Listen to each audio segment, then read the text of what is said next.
not bad, honestly. And hello, everybody. Happy Saturday. We are Hard Knock Dice. My name is Jonesy. I'm out of focus, and these beautiful people around me are your heroes for the evening and my best friends. Today, we are going to continue across Eberron, but before we do, if I can, please get an exclamation mark charity in the chat. We're raising money with Extra Life specifically for the Children's Healthcare of Atlanta. So go click on that link, do the lawful kind thing, open your heart wallets to a great cause, and go be a hero in real life. I think I got every catchphrase that time all in one unbroken sentence. 135 episodes later, I'm getting it. We're almost there. A dub. So, a dub indeed. So, oh, thank you so much for the resub, Musical Jinx. Welcome back. So, are there any other announcements? Did I miss anything? In case you missed it, we did a High Politics one-shot not too long ago. Conclave of Crowns that is set within this very universe. That should be up on YouTube for your viewing pleasure at this point. As well as Whispers in the Dust. Although we missed this last Wednesday due to some uncontrollable circumstances, we're going to pick back up on this upcoming Wednesday at 7 p.m. Eastern Standard Time, where we're going to continue our rootin' tootin' shooting good time. So go check us out on Wednesdays at 7 p.m. Eastern Standard Time. But Cowboys are far, far away from this place where we find ourselves now. Last we left off, our heroes had made it through the Mournlands to the capital city of Metrol, Crowley's hometown. After making their way through a couple of POIs, a couple of places of interest that they specifically wanted to look at, they went to Vermishard Palace, where they had told the controls for one Warforged Colossus were. A bargaining token, this Warforged Colossus, for the Lord of Blades. The Warforged help with the incoming invasion of Zoriat, and the Lord of Blades gets a massive fucking robot under his control. These were his terms. So you have a tentative alliance here between the Shining Vanguard and perhaps the rest of humanity and the Lord of Blades and his Warforged. So we just went through Nakatomi. That's what this was. This was the big POI. I know. Let's go. And all right, guys, we can come back in a week. The vault, I mean, come on, it's right there. It had the same mechanics and everything. It just worked. Anyways, for those who don't know, it doesn't matter.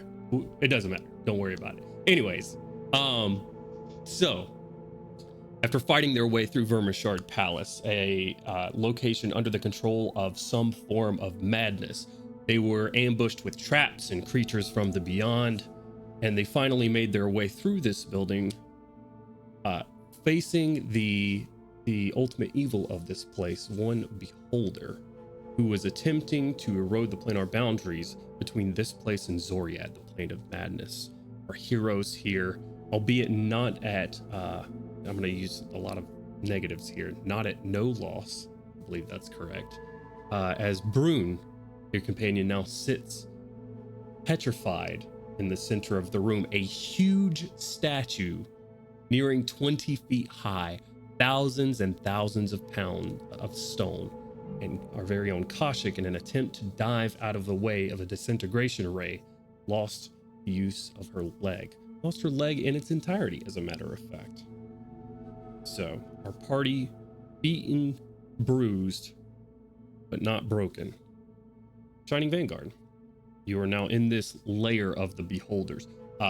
Due to some of RTM's handiwork of converting some energy of his to thunder damage, blew out an entire wall of this palace portion, where it just sits open to you right now, where you're looking out on the beautiful Mournlands outside, filled with fogs and mists and other terrible creations, surely. A couple of important things for you to know, for you to get started. One, the room has stabilized. There are no more moving bricks, moving stones. The area here, reality has stabilized for you. You've done that and made sure that's happened with the destruction of those crystals. In doing so, there are no more waving floor lines or no more portals to Zoriat that you can see in this place. In the other side of this room, which RTM saw last time, a control panel of sorts sits in that in a corner of this room, seemingly controlling the power to this area and to most likely the Colossus, of what you assume. The other thing, and probably the elephant in the room, or more aptly the huge Duragar in the room, you guys have looted something called the Vault very recently. In looting such a thing, you very much have the resources needed to fix petrification. Although you may need to stay over a long rest to make sure you have the spells to do so, the resources to do so are not beyond you. So, with that in mind, you're hurt at the moment. I need to know what you're doing these next steps.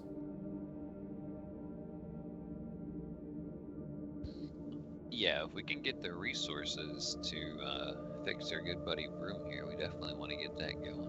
Yeah, absolutely. Does anybody have greater restoration prepared currently? If not, you're gonna have to wait until someone can. Yeah.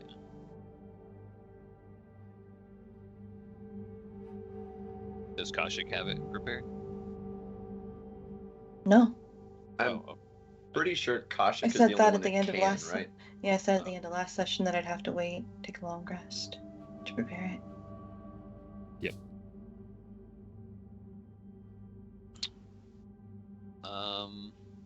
Yeah, I sadly unlearned it after I got my use of it. So it seems that a long rest is going to be needed for your good friend Broom here. Nighttime is not far from now. After making it to Metrol about midday, your journeys through the city, through the Canith workshop, through the city itself, to Crowley's home, through Vermishard Palace, you're actually nearing the end of the day. The real question is where do you want to spend your night?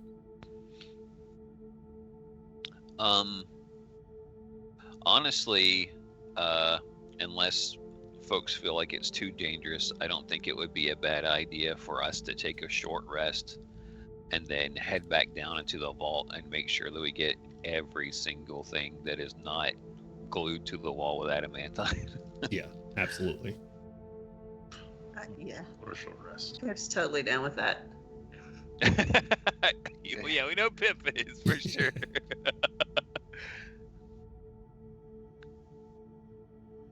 Okay, yeah, absolutely. You guys can take a short rest. Remember, healing is halved here, and you do not spend hit die on short rest. You spend hit die on long rest. So if you're going to be doing any sort of healing, it's going to be like magical healing. Are most of us pretty good as far as healing right now? You guys did. I'm excellent. You guys did get hit with a wish spell to restore all of your hit points. Otto is just over bloodied. I will make mention to Otto. Hey, this control panel over here looks warforsty. Can it the base or something? Yeah, he'll stop his inspection of Brune, which was probably his very first action once initiative dropped, and hesitatingly go look at what his attention is being directed to. Yeah, go ahead and give me an Arcana check. And with your keen mind, you can make this at advantage. Hell yeah. Oh shit, okay, so. Out of the dice tray, all you other dice. That was almost in that 20, it rolled over the last second. Oh, that is an 18. So, plus, that'll be 33. 33. You start clicking through on this device, these machines, whirring crystals and everything as you're going through. You see functionality start popping out in front of you, easily attainable as you're sort of going through them. You're realizing that this can control the defenses for Vermishard Palace, so all of those warded arcane plates as well can be lifted up if you wish them to be, although you may not want them to be. But it does control the outside sort of hunker down defenses of Vermishard Palace. You also see that it can raise the Warforged Colossus that stands beneath Starmantle Bay. And if that is something you also wish to do. Not at this time, but he would raise the question. We're still in the mental link, right? Or is that over? If this is before we've taken a short rest, I imagine we are still assessing the situation, which means it would probably be up. Yeah, in that case, strictly mentally, he would. This would appear to be the device that can raise the Warforged Colossus. Additionally, it can activate and deactivate the various defenses of this facility. Yeah, well, that seems pretty good. Just kind of point towards the giant hole up there. The defenses in this room probably aren't the best, but we could rest up and make sure nothing happens to Broom until we can get him fixed. Indeed, and perhaps lock down the facility as a whole. DM, as far as I understood, the facility was already locked down, like we were trapped inside, right? Yeah, absolutely. Everything was locked down. Okay, so there's no additional defenses. No. From with you looking through this thing, you see that the Beholder has like locked off like everything to essentially funnel folks in through a very specific way. And also just everything from the outside is shut off from in here. You guys are absolutely, other than the hole in the ceiling, in probably the most secure place. Oh, and the Nothics in the library, but other than that. Right. We have determined, go talk to those guys. We've determined that they are not much of a physical threat. They're also a bit Unless everybody's asleep. They are very preoccupied at the moment, and probably will be for quite some time, to be honest, in attempting to restore the knowledge that was inked upon. Doesn't the ink disappear after a period of time? They don't know that. What a combat strategy that was. So, what are you guys doing at this very moment? Are you taking a short rest in here, or are you going to go somewhere else to do it? I was probably plop on the ground as soon as there's no Zoriat immediately at hand, like, okay, thumbs up. Well. I need a break. Yeah, absolutely. You guys take a short rest. You get all your short rest abilities back. Your hit points only replenish if you're using spell slots to do so, though most of you should be fairly good on them.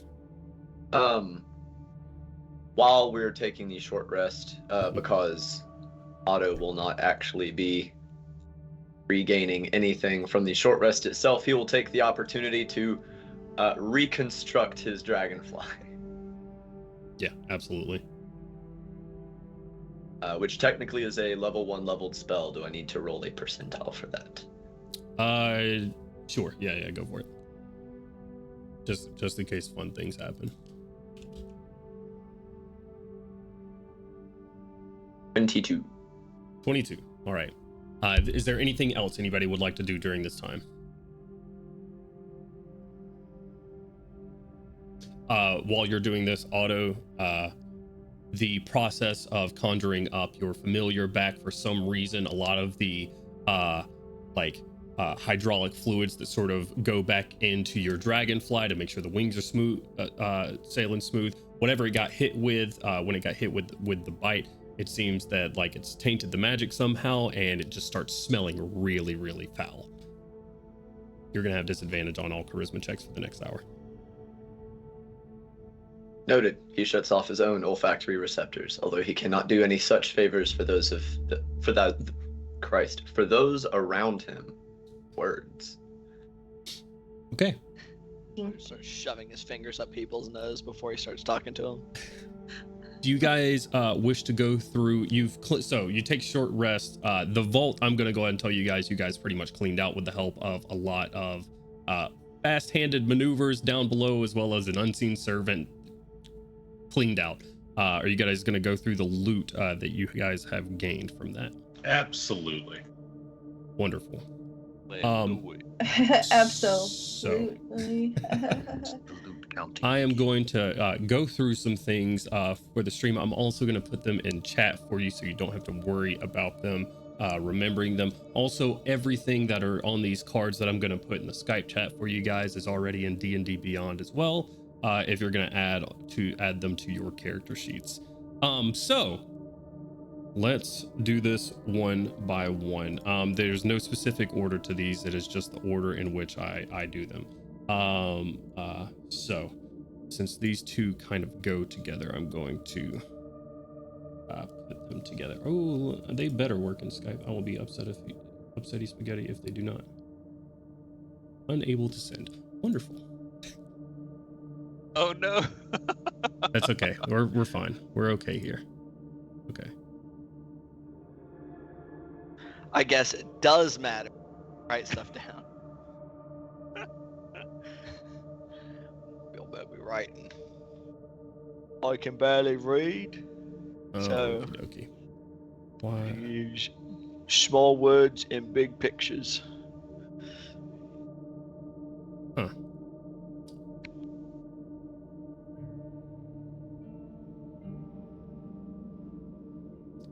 Well, I gotta figure out what's going on here. Call your IT guy. I'll while you figure that out. So Aldo, after we take a little bit of a break and we get the last little dregs of what's in the vaults down there, I am guessing you're going to want to go back into that library and get some information. It would be preferable if we have the time to do so. What do we have for trade? They want knowledge for knowledge, right?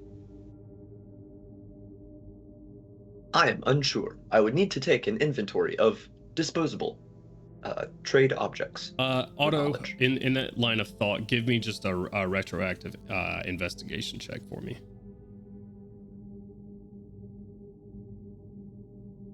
There it is. That's the nat 20. With a nat 20 and also your keen mind, you sort of recall through your memory logs as you did a quick walk around the library. You think that you have gotten most things out of there that would be of any value to you. The rest of them, the rest of the books that are in there are like first editions of famous Chiron authors that would be worth money. You guys, it's like you could absolutely steal them for gold value if you wish. If we just want to go in there It and just belongs in a bully a bunch museum. of nerds. Yeah. Give us all your first editions or we'll beat you up. Yeah. That being said, his response would have instead been something more along the lines of, I believe I have gotten everything of informational value that can be garnered from that location. Do we know anything about these, what are they called? The Cyclops guys? Nothings. I mean, Yeah, I thought know we'd what already- they are out of character. I just don't remember in character. In character, I thought both myself and Brune had disseminated what little information we had. Okay, so these Nautic guys, I mean, do they live a really, really long time? Are they like Fae or something? Because they could have more information outside of the library, you know. I am uncertain. My knowledge on them is limited. If they're hanging out in a castle for Zoriat, they might have information of Zoriat that could be useful.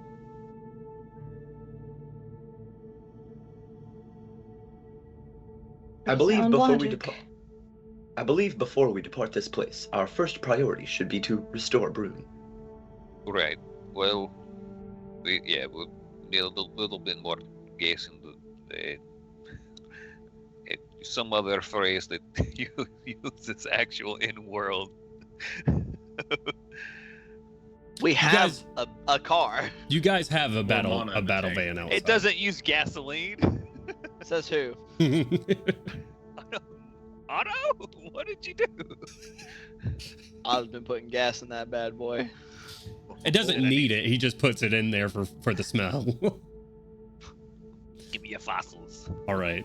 So you the same way he guys drank. sit down, start taking your short rest, start looking into the bag of holding at some of the items to see if there's some things that can maybe help you out with Brune, or otherwise to sort of look and see what you got.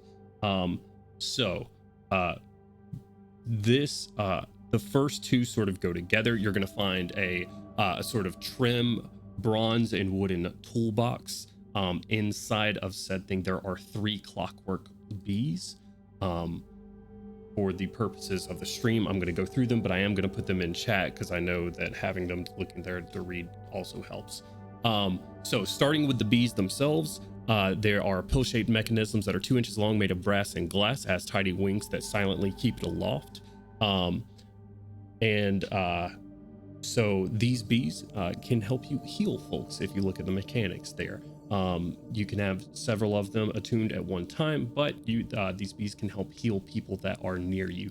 The toolbox itself seems magical in nature as well. It helps heal these bees if they are damaged in some sort of way, but it doesn't seem to be limited to the bees themselves. Any sort of mechanical device that is placed in there for, it seems, an hour or so, seems like it can repair such devices.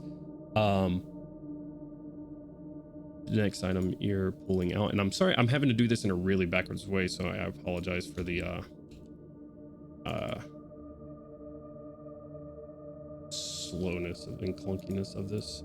The next thing you're going to be pulling out of this is a shield that looks unique in design, in the sense that the center of it, where the gauntlet piece glows, sort of floats in the middle of an outer metal ring shield, an odd metal alloy that you don't see, a star metal shield. The shield is going to work a little bit differently than it says in the description there. It'll explain it in D&D Beyond. It is a +3 shield, and it also allows you the ability to throw it and hit multiple targets at the same time with it. This is a lot of stuff, so I apologize ahead of time. It's okay, we looted it all. As they don't apologize for stuff. There is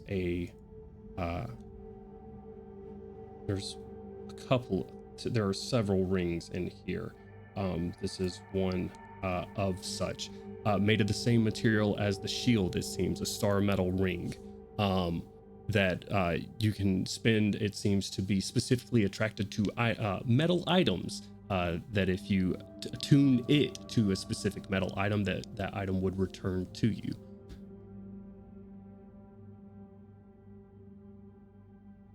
And as you're sort of looking through these things, that you can kind of guess what came out of the Cannith workshop. Wait a minute. Here we go. The next item you pull out of the bag is an incredibly ornate crown.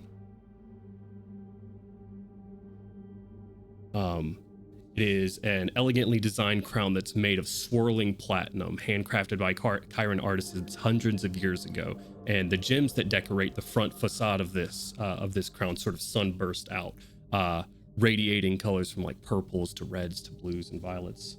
And that is the crown of Kyrie that has some magical properties to it as well. You'll see that it gives you an aura that you are capable of extending out 30 feet in any sort of direction, and multiple auras, as a matter of fact. As a bonus action, you can cause the crown of Kyrie to project an aura that grants you and your allies a special benefit, and you can do this one aura at a time. You do Galifire's Might, which gives you and your allies a +5 bonus on melee damage rolls. Royal Presence, you and your allies gain a +5 bonus to Deception, Persuasion, and Intimidation checks. And then Chiron Vigor, any ally, including yourself, who are at below 1/2 of their full normal hit points, gain 5 HP per round. Holy balls. Yeah. We could have used that before. A lot of these items have a legendary rarity, just full disclosure. The next item that you pull out is a bit special in the sense that I don't think that Otto would have the arcane. He may be able to identify certain parts of this item, but he may not be able to tell exactly what it does or where it's from. However, a visual inspection, Artyom would be able to, as he has seen specific items like this before. I should have pressed this a long time ago. Artyom, you see this type lantern type device with a sort of bluish crystal floating in the middle of it, and it sort of lets out a bluish light around it. You recognize the crystal that floats in the center as part of a specific crystal that floats in Adar that generates the shroud, and this is called a shroud diffuser. It essentially allows you to, if you're not attuned to it, you can use the device as a material component for scrying, but if you attune to it, it allows you to cast detect thoughts, clairvoyance, and scrying at will. It creates a non-detection field within 30 feet of the lamp, and it diffuses your scrying or teleportation energies with that of the shroud, allowing you to scry or teleport on a location within. Hell yeah. The next items you pull out are two small pocket mirrors that seem arcanely linked. And these are mirrors of the trick shot. You'll looking at these, and I'm assuming this is sort of you guys just sitting down and like looking at them and maybe casting identifying or making arcana checks. We're gonna hand wave that. There you go. This is what these items are. You see that the mirrors of the trick shot are two handheld silver mirrors that are magically linked. You can throw one within 60 feet of you, where it locks into a play or a height at your choosing. In doing so, you can ignore cover for any person that is on like within sight of that mirror, and any projectile that passes through that mirror is considered magical for the purposes of overcoming damage resistance. As a bonus action, you can move that mirror 30 feet, and they do have hit points, so if someone targets the mirror themselves, they can destroy them, and it takes until the next long rest for them to recharge their portal magics.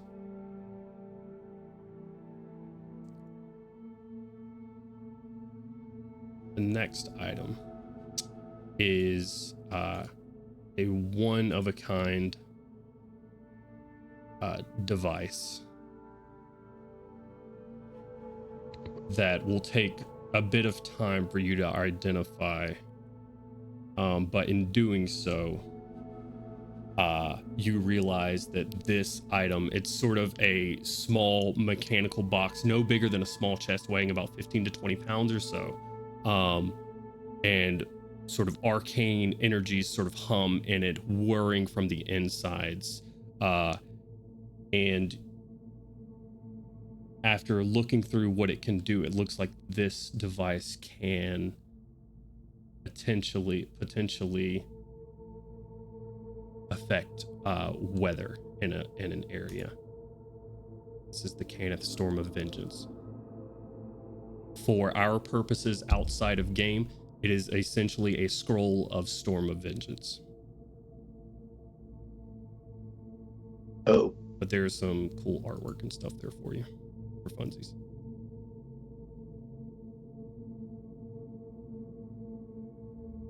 Next item is an entire suit of plate.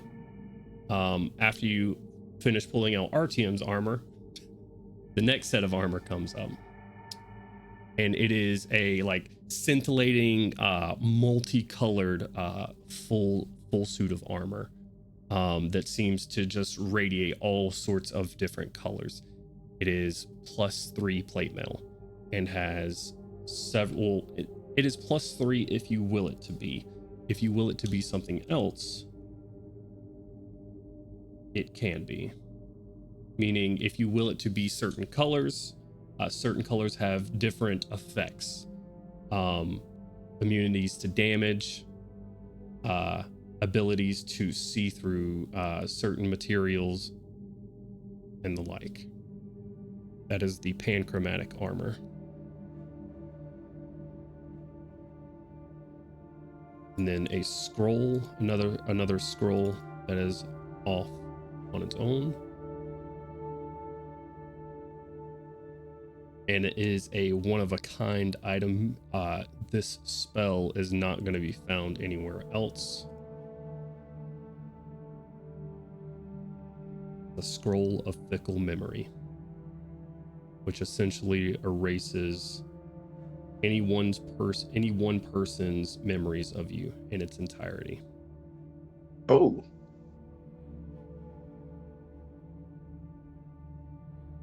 Which only a wish spell can undo.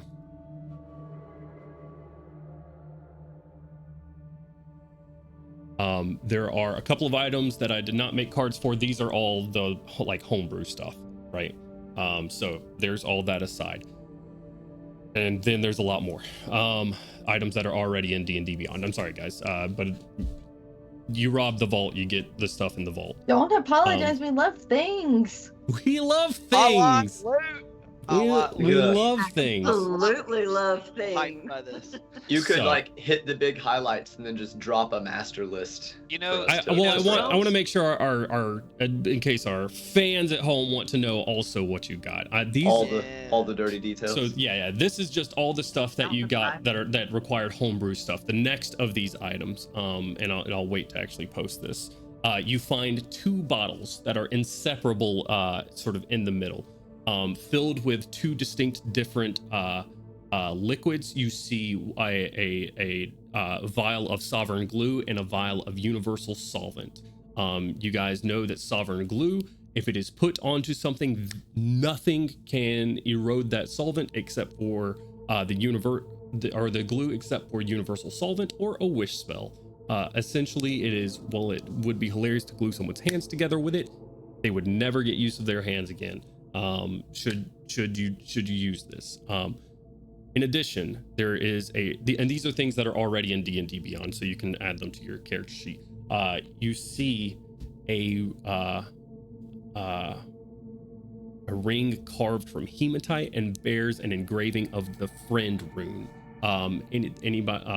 Sort of in looks, for those who can't speak giant, it would be just a rune of giant, and it is a ring of amity.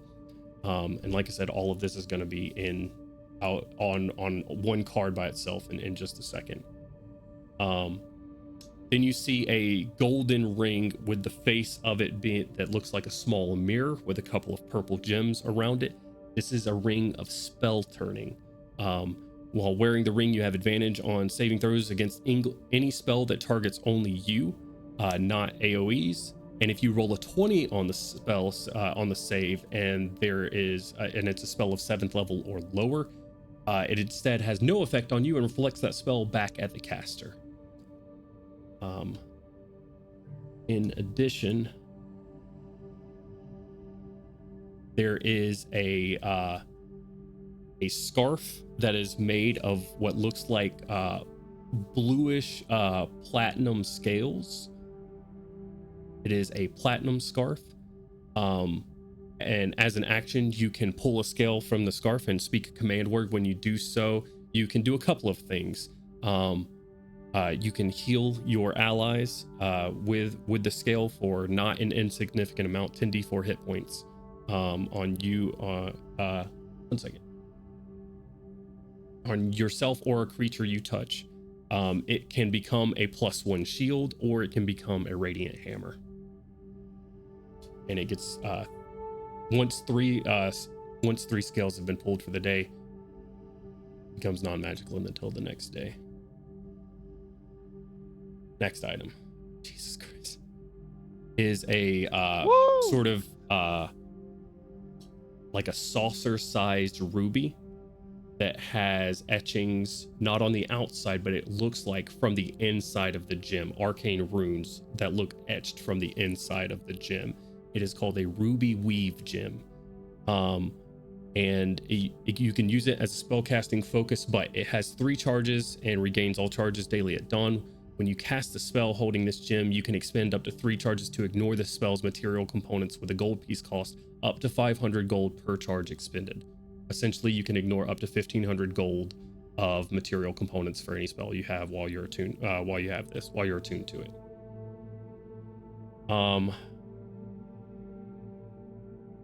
So, and then you see what looks rather crude being in here. You have all of this elegant and obviously very expensive shit in here. And then you see a rather crude looking iron flask with a certain runes on the front and back of it with an identifying spell. It is called an iron flask, and you can tell that there is a creature within, although you do not know what it is until you release the creature. And then, is it finally? No, not finally. Well, finally, for your magical items, there is a leather-bound set of books, 6 in total, 3 manuals and 3 tomes, essentially the +2 volumes for every skill in the game.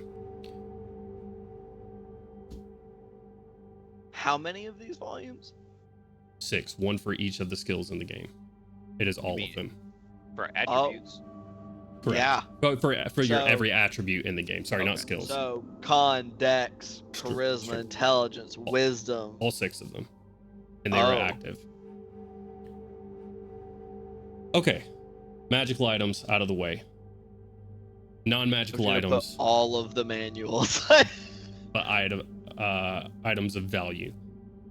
You find 6 Chiron masterpieces, priceless to Chiron nationals, but to art collectors and black market dealers, the price is to be determined if that is your goal with them to sell them. There is no clue how much these things will be worth until you talk to somebody that is willing to fence them for you.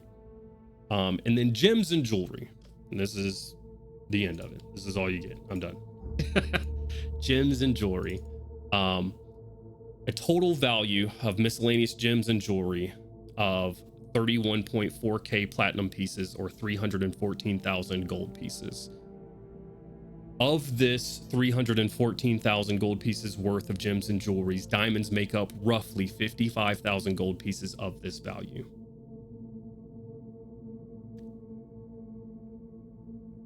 Hey, I think we got Okay, enough to okay, get you hold back. on. Can I get those numbers separately? So you said 300 and what thousand? I'm putting it in the, I have a card for this as well. Oh boy. Holy frijoles. It's time to invest. So the Shining So that's Vanguard a- comes its own house. So I that don't last think- I don't part think this was is enough to be your own house.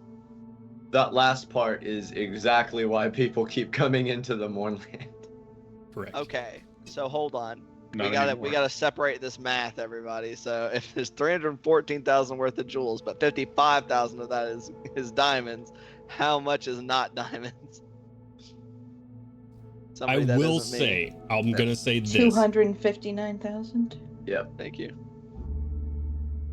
Those diamonds are a part of that. If you remove them from the pieces of jewelry that they are part of, your overall value will go down by about 10 to 15%.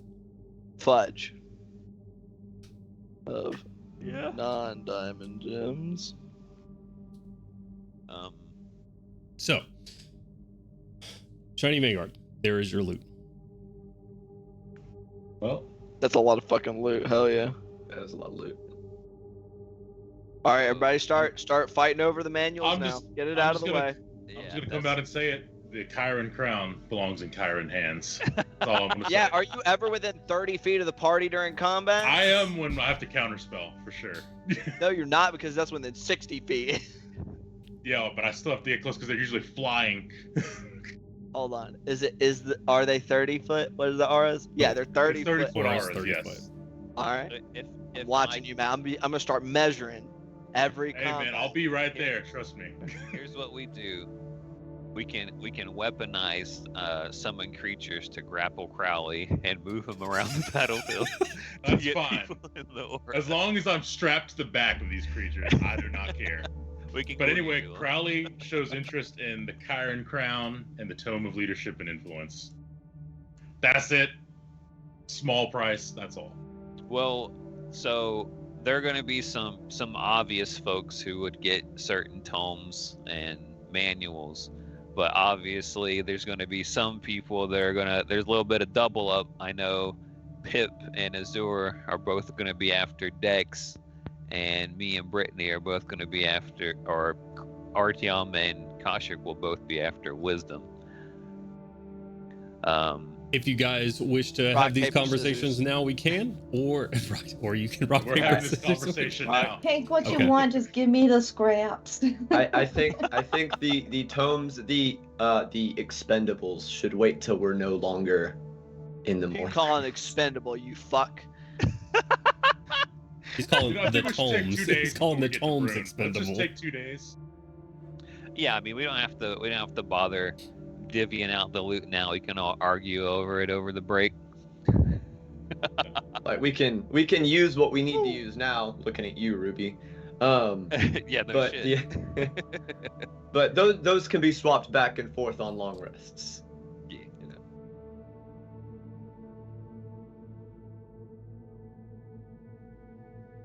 Oh, there's Everyone's there's so also a secondary function of that ruby if you have not looked it up yet. When you finish a long rest, you choose a spell from any class list. The spell you choose must be of a level you can cast, and you know the chosen spell, and you can cast it with your spell slots of the appropriate level until you end your next long rest. So, Hey, Brittany, I just want to go ahead and just to make you happy, between now and when somebody attunes to that, or before you take a long rest, I want you to look at the 9th level spells of all of the classes. I think you personally will like what you see as options. Damn, I can't do anything beyond yet. shoutouts to Still looking DMs up. breaking their games with loot. It's not broken yet. That's I'm saying cleric cast meteor swarm. Oh, the Lord have mercy. It was Kashik. You have to be able to cast 9th level spells, but Soon. soon indeed. So, Shining Midgard, you go through your short rest, you do any healing that you wish to do, you look at these items that are going to be able to help you out with the battles to come with Zoriat, and also all of the money and gems and stuff that are going to be heading your way. That could do a number of things. So, at this point, your short rest is finished, though. What would you like to do? If anything. Essentially, I need to see if you guys are going to do anything before you're taking your long rest here. If you're taking your long rest here. I would put my armor back on. Absolutely. Easily enough done. Do I need Master to? Sorry, Master 3-7. Yeah. Do I need to put all of this stuff in the bag of holding inventory in D&D Beyond? You can wait on that, or you can wait on that for the break, and you guys Yeah, can divvy it I out think like it'd be that. nice to wait, and then I could just put everything else. Okay, yeah, that'd be nice. Okay, yeah. We have everything Okay. that you guys got right there, easily accessible in Skype chat. So we can talk about who's getting what, and then you can put it in your own personal inventories.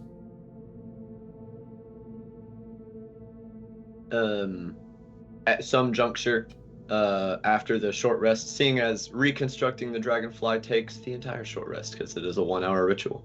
Mhm. He'll be looking over those controls he had investigated a little bit earlier to see the best way out without having to go back through the library to minimize risk. The best way out without having to go back through Vermishard Palace. Yeah, you see that with summoning the Colossus, that 2 points of egress will also follow. Essentially, steel bridges will come from the palace to places where the Colossus will be. One at the bottom of the palace, which is going to be underneath you, but one on the top as well, to where you can walk from the palace of where you are right now over towards the top of the Colossus. Are there any like panels, vents, ducts, anything like that? I'll go ahead and tell you the intent, just so you can make a call. Sure. He is going to try and send the dragonfly with a message for our allies outside to let them know we're all right for the most part, We have concluded negotiations, and we are probably not going to be back tonight. Okay. If that is what we end up doing, or to let them know whether we're coming back or not coming back, but to update them and make sure they know what the plan is. Gotcha. Easily enough done. There's a big ass hole in the wall here, but you can easily get your dragonfly out to where they were parked in the tank bus, and that message is given to them. Okay. So before we give that message, we need to I need to know what the plan is to put on that message. Yeah. So, friends, are we going to be departing this location this evening, or shall we stay the night? I'm staying the night. I think we need to rest and get preparations for Broom. Let's just stay here. We can go get them, I guess, if we really need to, but not that long of a walk. Very well. I shall notify them of our plans. And that being said, he would jot all that down and include, in case they don't have it, an extra slip of paper and like, I don't know, I only have one ink pen in my inventory, but like a chunk of charcoal or something for them to write a respond note if they so desire. Gotcha. And the instructions to the dragonfly, because it is well beyond my direct control, will be deliver the message, wait for a reply if they decide to send one, and then return. Yeah. So I just want to get straight what you're putting on there. We're taking a rest up here. And we'll be back, or what's the sort of we are staying overnight. Okay. The local threat has been defeated. Got it. And we will be returning in the morning. Got it. Okay. You send that off. Couple of minutes. Oh, and go ahead. And if you have a response, please send it with the dragonfly. Yeah. You get a response. It basically just says, "Got it. Everything is good here. Nothing has happened. All is well." Excellent. Okay. Very well. Is there anything else anybody would like to do for the night? Okay. A rough and uneasy long rest, but a long rest none the least. As you guys go through the night here in the Mournlands. Now, if you had taken this long rest prior to defeating the Beholder, there was a chance of one of you getting hit randomly with one of the eye rays. But since you have defeated the Beholder, that is not the case. Yeah, that's in the stat block. It's absolutely wonderful. I was hoping you took a long rest before you got to him. But, you know. We might have if you didn't start shaking the entire castle down. Listen, sometimes you need to get things shaken. You know what I'm saying? So you gotta shake things up sometimes. Shake and bake, baby. So, you guys go through the night, a long rest, and the next morning comes around. What are you guys doing?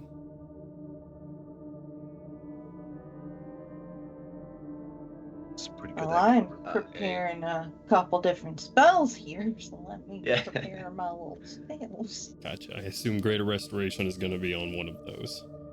Easily enough. You guys wake up the next morning, rations or whatever the case is for breakfast. Attuning, that is an attunement piece, so you will need to decide if you're going to use the Ruby Weave gem. You're going to need to decide one on what level. I'm sorry. We'll do it at the end of the session, but you guys are now level 17. I just don't want to throw things off for right now. Hey, yo. You guys are just little things. Level 17. Hey. If you're gonna attune to the item, you'll need to decide what item is going away for right now. You'll also need to determine what I think 7th or 8th level spell you'll need from any spell list. Doesn't have to be a cleric spell list. You don't have to decide that part right now. DM, I am so sorry. What's up?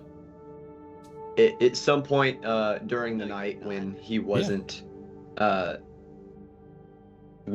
doing his not sleeping thing, when he wasn't dormant, he would have looked a little bit more into those bees to see what they do in more detail.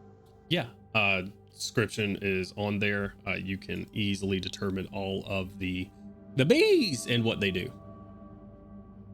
They're also in D&D Beyond, but everything they do is on that first card. Or second card, rather. The bees. The bees! You'll see some Cannith logos on them. Specifically, these were clearly taken out of the Cannith workshop as loot. So.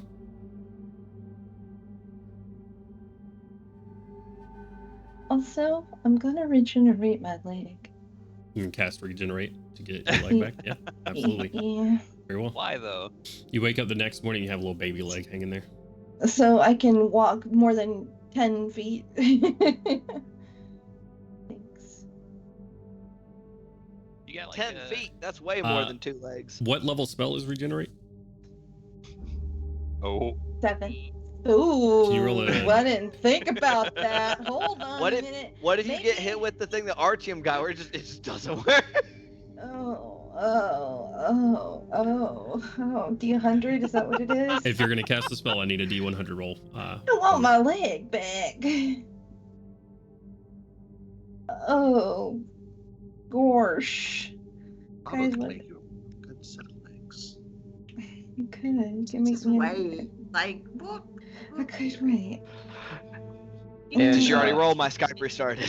While she figures that out as well, DM. This is the I'm first just time saying. Otto's actually been really fucked up in the Mornland. You said we do roll hit dice on to long heal rest. over on long rest. Okay, I was unsure. We've been getting real good stuff, though. You can Other leg absolutely falls off. decide. I'm gonna do it. I don't fucking care. Do it. Okay, go ahead and roll that D100 roll Give for my me. leg back. Give my leg. It is a 26. 26. Okay, and Brune, you froze for us, just so you're aware. Oh, you're back now. Oh, there you I just had to speak about it.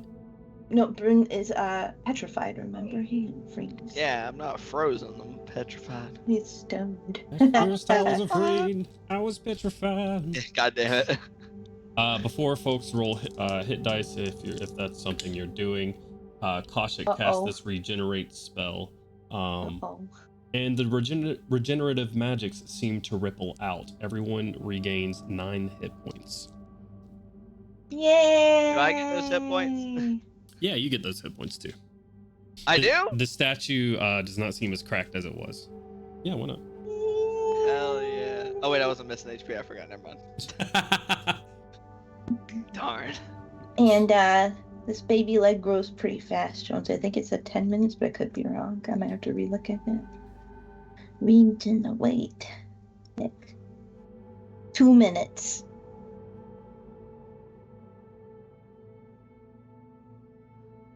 Gotcha. Okay, so you start regrowing your leg. Are you doing that in the morning or in the evening before bed? I didn't have the spell slot to do it in the evening before bed, so I'll do Gotcha. it So in you the have to morning. spend it the next morning. Gotcha. Mhm. Okay, so you cast Regenerate the next morning. Are you using the Ruby Weave gem to cast Greater Restoration on Brune? I guess. I mean, I'm asking you. That's something you have to attune to. So, Right, yeah. If that's what the Or party you- wants me to do, instead of spending the diamonds and lowering the cost of everything that we have, or the price of everything we have, yeah. Let me unattune to something real quick. Is the Ruby Weave gem in D&D Beyond already? yes, Okay, give me all just of a these second, items are so in sorry. D&D Beyond already. Wonderful, okay. If you can't find So- it, I may have misspelled something. Ruby Weave gem, add to equipment. Okay, and then I am going to attune to it, and I will unattune currently to Spiteful Retort. Okay. The jacket, and then I'll just attune back to it whenever. So, Very well. Ruby Weave gem. Perfect. Okay. And I will use that to cast Greater Restoration on. Boom! Use one of the charges. Cast Greater registration. Greater Registration. Greater registration. Brune can vote now. Congratulations, I'm bro. unpetrified to let you know. We are close to November. Go vote, guys. Lord have mercy. This message brought to you by Greater Registration. Greater restoration on Brune. The statue begins to get smaller first, and then with a shake of muscles, as if you've been standing up all night, Brune, small bits of concrete and stone sort of shake off of your form as you look around and see the Shining Vanguard surrounding you. Welcome back, buddy. It would appear that the beholder either fell or escaped. Right? Gone. Why do you sound like that? Mr. Brune, it is good to have you back. I am glad to not be a rock. Rock I'm not- and stone. I'm Indeed. not going to do the same joke and say that you've been petrified for 100 years. It's just been a night. I figured you could use a good night rest. I feel like you all would look different if it had been that significant of a period of time. I don't It is age too much. unlikely. Some of you, perhaps. Shifty gaze. Also, he would have probably betrayed us by now. Yes. Jesus wept. I'm sure that that's a ticking clock. Well, it's been a night. I'm assuming I have no benefits of the long rest that everybody else got. Yeah, you'll need another day to get the long rest, but you are no longer petrified. Fantastic. Got those 9 HP if you need it. No, I did not. I do have all my other resources that I would like back, but whatever. I'm sure it's fine. Nothing could possibly happen in Correct. one day. Well, if it has already been a day, then I feel we should probably get a move on. Yes, little time. Let's get going indeed. How are you guys departing Vermishard Palace? As I've said, there's a couple of ways that you guys can Jump do this. the wall. Do what? Just like So we're jumping out the wall, obviously. just like A big Nakatomi, hole we should be wall, good. right? No. No. Oh, fine. Shall we be delivering the Warforged Colossus to the Lord of Blades? Yeah, that's a question for us to all figure out. Actually, we should. Before we leave the control panel, we should probably figure that out. Right. I will say this, Otto, with your 30, it looks like this control panel can only summon the Warforged Colossus. It seems like that string of numbers that you have will need to be input in the Warforged Colossus itself. Right, but we still need to figure that out before Yeah, I'm we just so we're all leave where it can Second be summoned beholder. from. Yeah. In the Oh. Colossus. correct. God. I told you they were two. Jones is like, I get some ideas now. Oh, yeah. He disintegrated all the controls. This Warforged Colossus is useless. No. Well, I believe that regardless of trustworthiness, we will need all the allies we can muster for the fight to come, for them to be enemies later. Furthermore, Saying. to my immediate thought, this would be the best way to weaponize the Warforged Colossus for the fight to come.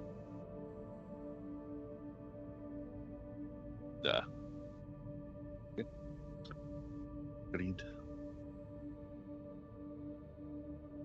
I mean, they already have half a Colossus. What's 1.5, right? Potentially a great deal. Exactly. But maybe Otto can get a good look inside and give us some information going forward. I am I also fully- in favor of sabotage. My intentions are not sabotage, but I fully intend to gather all information that can be gathered about the Colossus before we hand it over.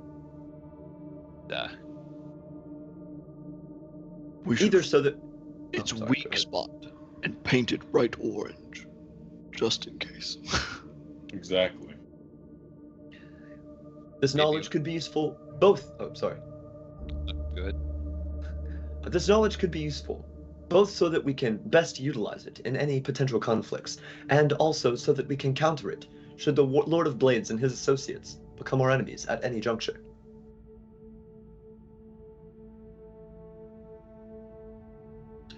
Sure. I mean, absolutely. If they turn on us, it would be nice to know its weak spots. I feel like we should keep that information kind of close to the Shining Vanguard, you know, in case Zoriat might get all of that information and then take care of it very fast on the front line. You like hear his eyebrow trying to twitch, even though it is not a mobile part of his face, at the idea of being even slightly underhanded. Right now, I think the weak Indeed. spot might be Otto's hygiene. Otto, Milad. Like, the smell is minus crack, man. You've got to do something. I apologize. Several fumes were created while I was rebuilding my drone. Gestures at the dragonfly. Gestures at, like, a puddle of, like, fragrant coolant on the floor. Flies flying around this. Is it gonna last forever, Milad, or is it gonna? It should dissipate Fade? once the cooling agent dries. There's hope. You know, it's probably taking a prolonged time because it's all, you know, misty and stuff here. With all the fog. Well, let's summon the Colossus. Yeah, let's go ahead and get it Edge on the away way. from fucking Otto. If you could go ahead and do that over there. So this thing is huge, and it's going to wake up and probably Can we? agitate everything in the whole fucking city whenever we call it. So we might want to get our friends from being in the middle of the street. First, so they don't get stepped on by a giant Warforged Colossus, and second, so that when a million things probably come to see what the hell's going on, that they don't get immediately eaten down below. That being said, DM, does the control panel and or Otto's understanding of this whole situation indicate to him how and where the Colossus will emerge? Yeah, it will emerge. It will be on a platform, and it will be in the middle of Starmantle Bay. It is currently under Starmantle Bay. It will rise up out of the water. It's like Oh, a so it's- helicarrier situation. Something like that, yeah. It's gonna be like the space shuttle thingy from the Mighty Ducks cartoon. I was thinking it was gonna like Shoryuken up out of the fucking water. Have you ever punched the Mournlands? Not something in the Mournlands. If you just punched the Mournlands. I've really wanted to for a while now, actually. Broom just gets control of it. And he just starts punching the ground. Fuck this place. All right, so question number like 38 for you today so far, DM. Playing 20 questions, auto edition. Can he set it on a timer, or can he rig something to set it up on a timer? To where it'll pop up in a certain amount of time. Yeah, if he could be like, Yeah. we got to get out of here and we got to go let our friends know. Can I Sure. set it on like a 2-hour timer and we bounce and go get everyone out of the way and all that? Yeah, easily enough. You can say like raise in 2 hours very easily and set a timer. It'll start counting down for you. Gotcha. I say he will- you rolled like a 33. I will say like a small crystal sort of twist and pops out as you do, and it's sort of like a holographic timer that is mobile with you, so you can keep track of the time as it counts down. bet. Yeah, he will communicate all of that to the party. I can set the timer to summon the Warforged Colossus, and then we can depart. All right, What would let's be an leg appropriate it. delay? Sick of it. How long would it take us to get back down to ground level where our companions are located? You guys know the layout of the castle and everything. Probably 30 minutes to get through the castle and down the trolley and everything back down to the tank bus. An hour. Should we not give ourselves a little bit of a cushion? I Yeah. suppose. It's whatever time you want to do it for. I shall set it to 2 hours, just to be safe. It sounds like a good idea to me. Will it Okay. be in the middle of the bay, or do we have to cross the water in order to get to it? Like I said before, and Otto would have communicated this to you, 2 bridges will extend from one from land and one from Vermishard Palace itself, going out towards the Colossus. You're not going to have to traverse water to get to it.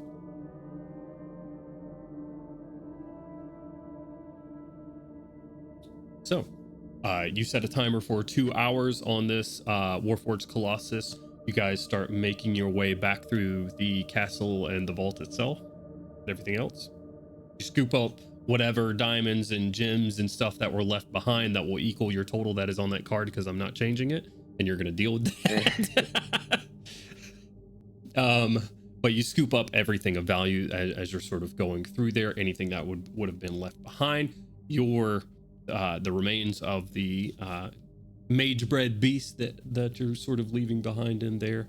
The Nothics have it will look like they've cleaned up the mess, though they are not currently in the library when you go back through. But you go back through the palace itself, knowing where all of the traps are, avoiding whatever you can, going back through the ballroom, out of the front gates once more. The horrifying gates still stand here. Albeit, I will say that someone give me a perception check if you want to.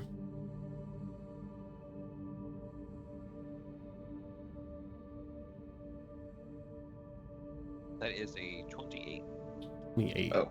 RTM with a 28, sort of looking back at the castle and stuff. I will say, not all of them, but a significant amount of the eyes that were on the outside of the castle are now winked out of existence. It seems that those were brought on by its resident, and are, now that the resident is deceased, is slowly phasing out. Yeah. You continue on, you go down the trolley back, and you find your companions waiting in the tank bus for you. You see Samuel and Norin DeCaneth, who is now in a Dawsent, who is still being transmitted in holographic form, as well as Venora and Gabriel in there as well. And Dewey, of course, sitting atop Samuel's shoulder. Dewey's only an important character in that bus, so it's fine. You do get a greeting from Samuel as well as from Norin DeCaneth. Did everything go well? Everything went fine. It went fine. We are summoning the Warforged Colossus, and it's probably not best for you to be in the middle of the street right now, so. Kaushik, wave your wee leg at him. I wave my wee leg at him. My leg's probably full size by now. It only takes Wait, minutes. Wait a minute, so Kaushik has no shoe and no pant on that one leg. She's got her one leg. Ooh. I wiggle my toes.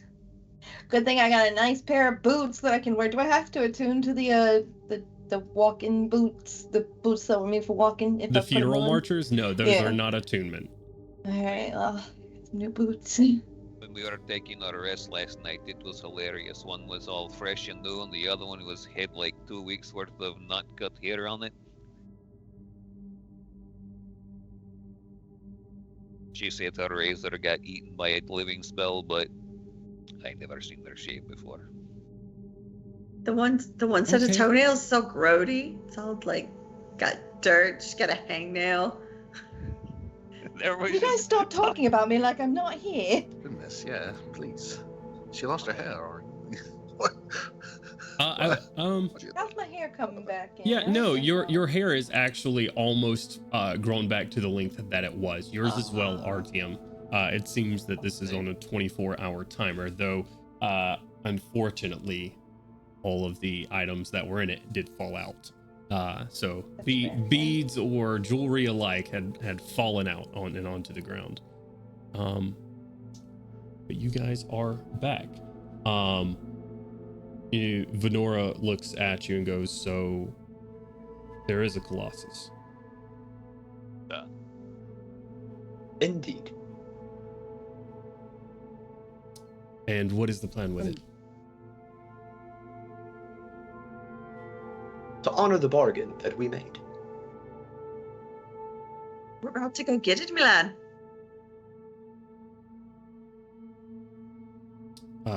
Venora looks at you all for a minute, and what if you didn't? And you didn't have an enemy at the end of this? Say more. Give it to New Kyrie. Or you could just have another ally. Those are pretty good too. A new ally in what? Be honest with me, Venora. Do the martial forces currently possessed by New Kyrie equal or surpass the capability of the Lord of Blades and his associates? As an assembled whole, would you be able to provide as much martial support in the coming conflict? With a fully functional Warforged Colossus. Oh, that doesn't really factor into it because he'd have one and you have one, so it's kind of even, Steven, in the hypothetical. Uncle Artyom is correct, Who is and that Steven? is my point, exactly.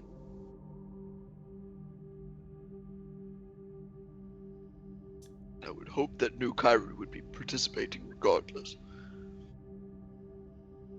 New Kyrie isn't going to be able to protect itself. At all. The forces that we have are few and scattered. You saw that when you were there. You told me you recognized our ship when I you were have there. never You saw been there. Well, some of your friends here have, and they saw it was a tent city. Correct. Yeah, it was pretty. It wasn't the best. I mean, you guys are refugees for the most part.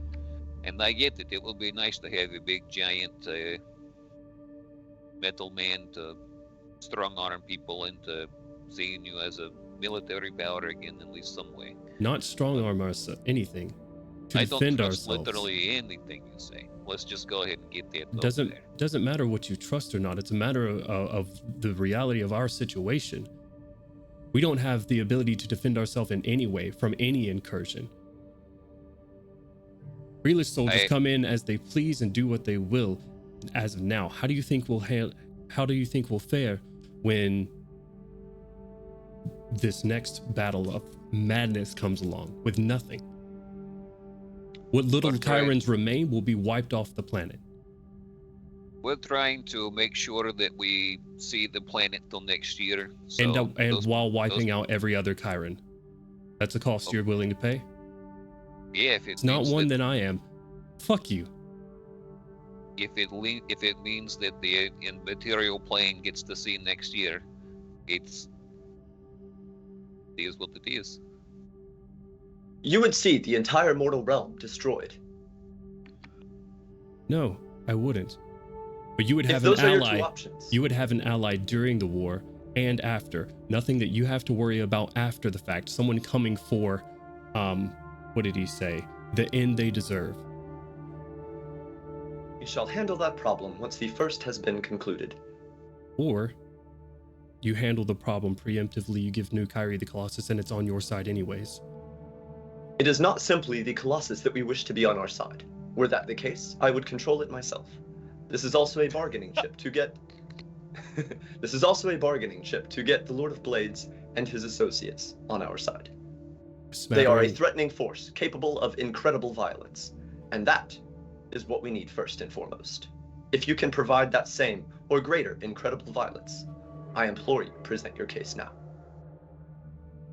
I can't say so for the New Kyrans. I know some of us are willing to do what we have to. We're not 1,000 Warforged strong, no. But we'll Then you fight. do not have a bargaining chip. I do, I think. In the sense that New Kyrie will fight. Lord of Blades may. You have this walk out to him. He just keeps it in there in the Moorlands while this happens, and you get some end that you may or may not deserve on his terms. But he may never never walk out of the Moorlands with this Colossus, with either of them. You give him 1.5 Colossus to, if you do win, wipe out whatever flesh-bound remain. You do not believe he will honor his word? Why would he? Why would you? I'm of the fleshbound race. We're not hiding within the Mournlands. If he did not honor his I'm deal, trying to survive. He's trying to get more force. and if he does not assist and we fall to Zoriat, he will not win on his own. The sooner He that gambles. all involved. Oh, sorry, go ahead, sorry. He gambles if he chooses not to assist. A dangerous gamble. Worthy gamble if he waits until just the right time that more fleshbound are gone. Is it truly worthy if you are risking the potential to be able to forward your own agenda versus complete annihilation? We will either make it all through this alive, or none of us will. The sooner that every party realizes that, the better. Warforged and Fleshbound alike will survive, or Warforged and Fleshbound alike will vanish under the tide of what is coming. In all honesty, I mean, I figured that there would be more negotiations with the Lord of Blade, maybe sovereignty in the modern lands for his people after the dust settles.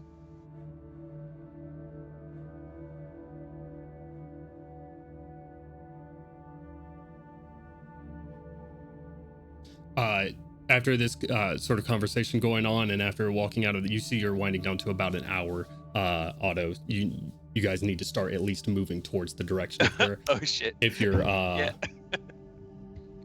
say, while is this to is be there going on, quickly. Pip just goes to the front of the bus and starts it. Figure your shit out. We're getting there, Maru. Otto will actually walk off following Pip to start the bus, but before he does, he will direct a last comment at her saying, "You say that he is not to be trusted, but between the two of you, you are the only one that has shown us deception." And then he will walk off towards the bus. As far as you know. I've admitted my lies. You were caught in them. Let's not mix words here. Caught and explained. I do believe that it is not the intention to allow Zoriat to run rampant during this coming conflict. Perhaps your people will be able to be gotten to safety, relative as that may be. By who? No other nations come to ours, and the van takes off. It rumbles down the street at this point, on the way towards Starmantle Bay. You say this to Venora. The only people that have looked out for Chirons are Chirons. For the morning after the morning hasn't changed. We default and fight and claw our way into a small section of Breland. And even now,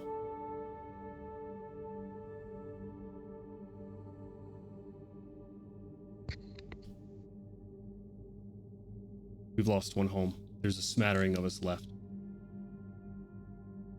We're gonna lose everything else. If we were to have this Colossus, we could at the very least, defend ourselves. And you know you would have an ally.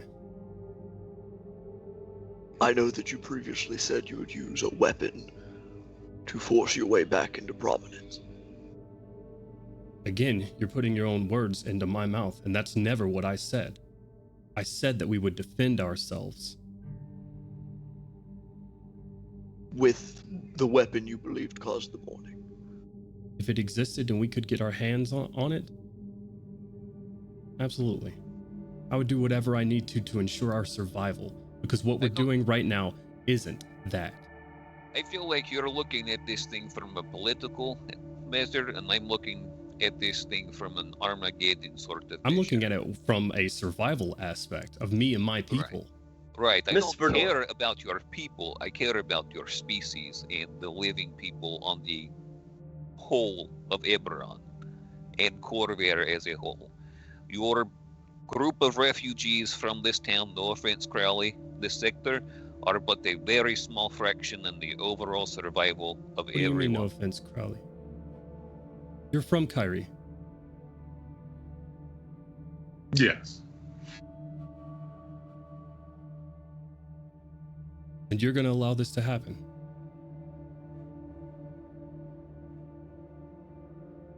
Yes. Some people are capable of perspective, Miss Vernora. There are two sides to this conflict, the mortal realm and Zoriat. If you cannot grasp that, then you cannot grasp our intentions and our motivations. I can grasp the fact that I'm not willing to just sacrifice people. You were seeking this weapon prior Didn't you to walk even up knowing. front? Why don't you walk back up to the passenger seat? I don't expect empathy from you.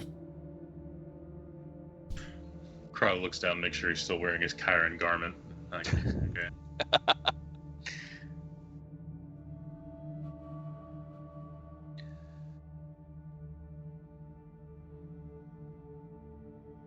You're looking out for the survival of the population of Earth. I get it. You can't blame me for looking out for my population and our survival. If where you are now is not safe, perhaps they should leave. Where and how?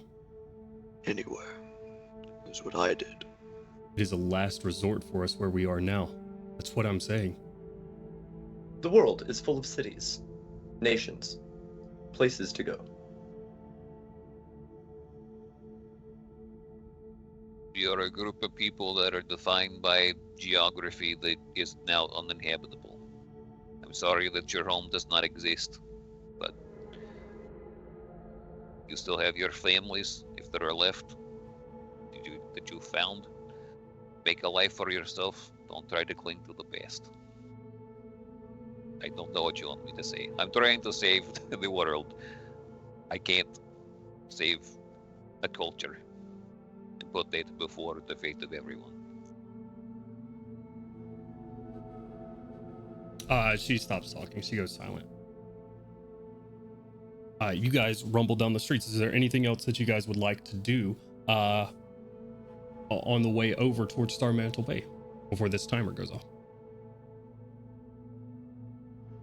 You have a pothole that throws her out the window. Do what? What's the check on that? The dex check. Just Pip's not a very good driver, so this has been a bit bumpy the whole way.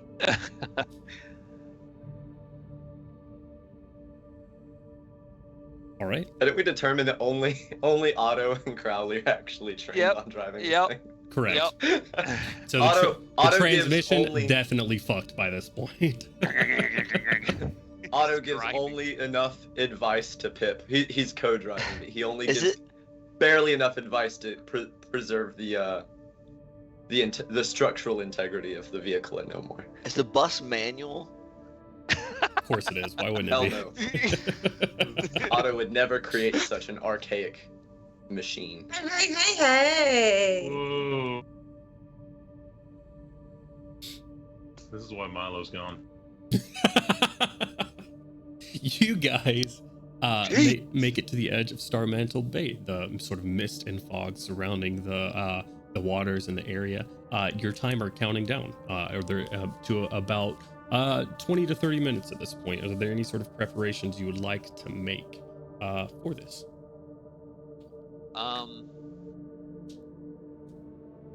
I would like to, at some point during the morning, attune to that lantern if nobody else has any objections to it. I mean, I'd like to attune to the crown, all I'm saying. Since everyone's so quiet. Fuck, I forgot what I was gonna say. Sorry. Words. Yeah. Things in preparation of the Colossus. Oh, yes, Mhm. that, exactly. As we got close, he would be using the dragonfly from an aerial view to try and make sure there weren't any, like, threats or unexpected factors to intervene or things that could make things go a little fucky-wucky last second. Yeah, give me a perception check.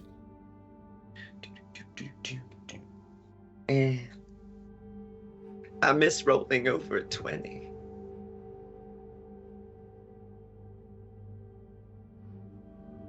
Still be a 17 though. A 17.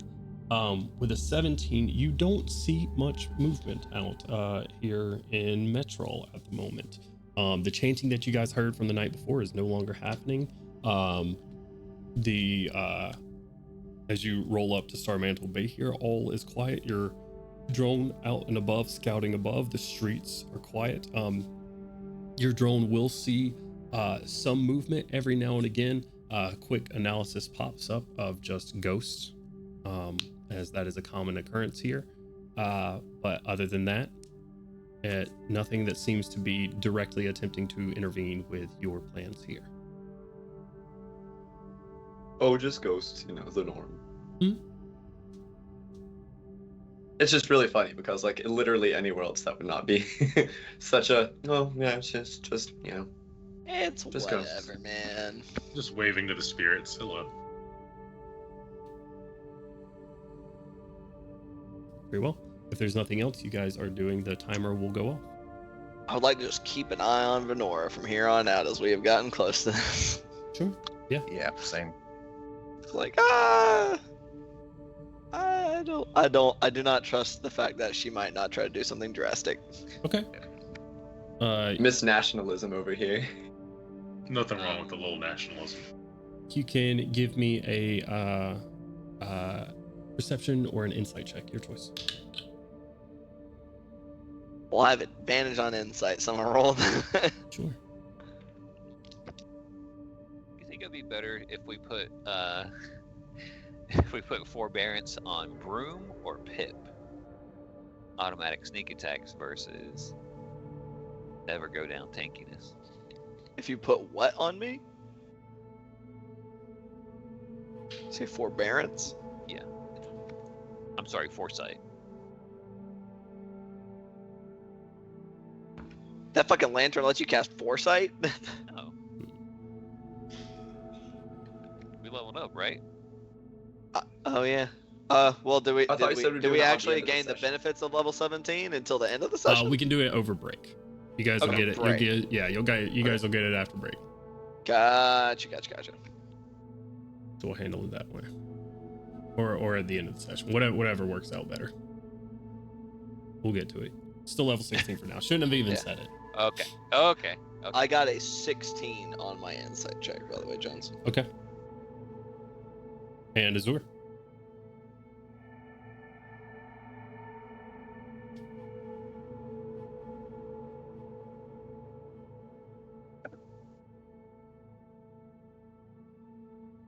Uh, 22.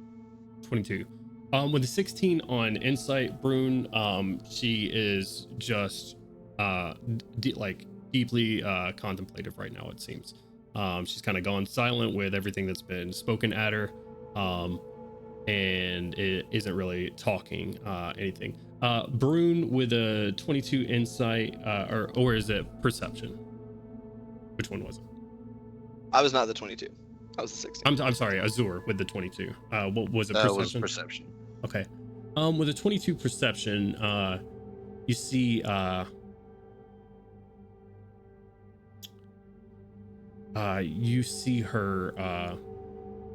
she's sort of sitting there contemplating, sort of rolling her hands. She has she has like a small trinket of some sort. It looks like an old pendant of some sort from a necklace maybe in her hand, and she's sort of flipping it across her knuckles as she does, and she's flipping it over and over again. It'd be difficult to see as she keeps it very close to in her hands. To most people, it just looks like she's like cracking her knuckles back and forth, but you just see the small glint of silver within her fingers as she's sort of flipping it around. DMF rolled a 26 perception. You're driving the bus. Oh, I'm sorry. I rolled thought a- we had stopped. Sorry. I rolled a 23. Let me roll a percent. I want to be back there by the I'm Kyrian. good at percent base. 26. You guys would see the same thing. And I'm gonna tell Pip what we see. Oh my goodness.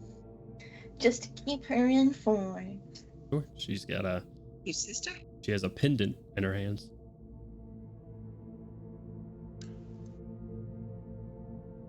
Can Pip send her mage hand to slide a hand that out of her hand?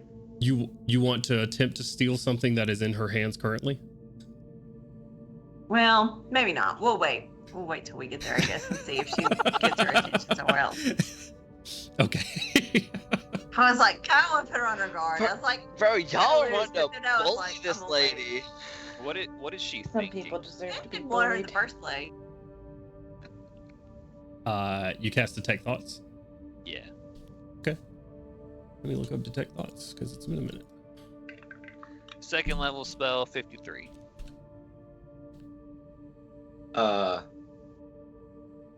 is not aware of any of this going on, Mhm. but he does send a message at some point, probably shortly after the car ride gets started. Car ride, death bus ride, you know. Just a message to Artyom. He says, I think we should keep in mind that she was seeking a weapon before knowing about the oncoming threat. Everything she says about preparing for the coming conflict cannot be trusted. I trust her about as much as I trust the daughters of Sorgil. I do not understand the mindset. I don't trust her a single percentage. It's essentially.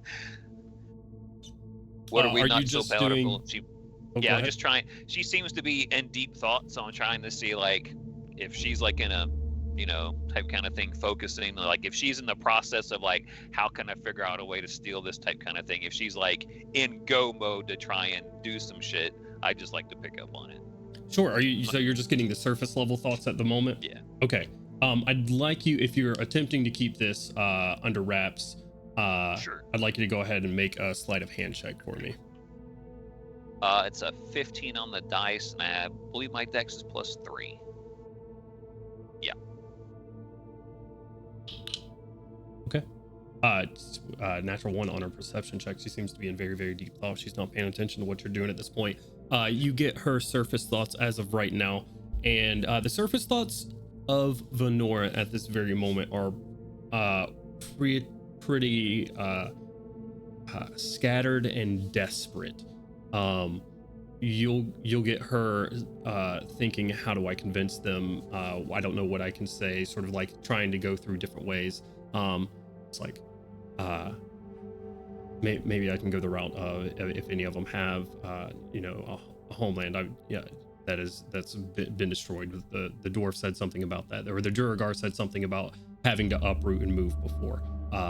And you see her going through, after a moment of the sort of scattered desperation, gets down to sort of cold and calculating, and very organized, as she sort of lays out things that she might be able to say. And I think the overall vibe that Artyom's getting, just sort of probing into her thoughts, is desperate and despair. Okay. Go ahead. Are you still doing anything? I was going to react off of that information, unless you were also doing something at the same time. Crowley was going to sit on the seat opposite her. And also cast Detect. Like, just look her in the eye, detect thoughts. No, he's just gonna slide in and be like, a platinum for your thoughts. What? Your thoughts. You're very contemplative right now. I've seen the look before. Sure. Tell me what you're thinking. As a fellow Kyrian. Or Kieran. Kyron. Are you sure you can call yourself that? Oh, I can. Very well. I'm thinking of how a fellow Kyron could sentence the rest of his people to die. That's what I'm thinking about. Mm-hmm. Honestly, I'm not. Providing you with the Juggernaut would indeed be a boon to our defenses. But you would be asked to participate, and as you've said before, there are so few of us. So very few. We are weak. We would benefit from the Juggernaut. But I think to myself, why not have someone else fight for us? Why not preserve what few of the Chiron refugees we have? Is it honorable? No. But will we be safe? Possibly. Possibly not. Everyone could fail. There are many things to look at rather than just power overall. Were you there during the morning?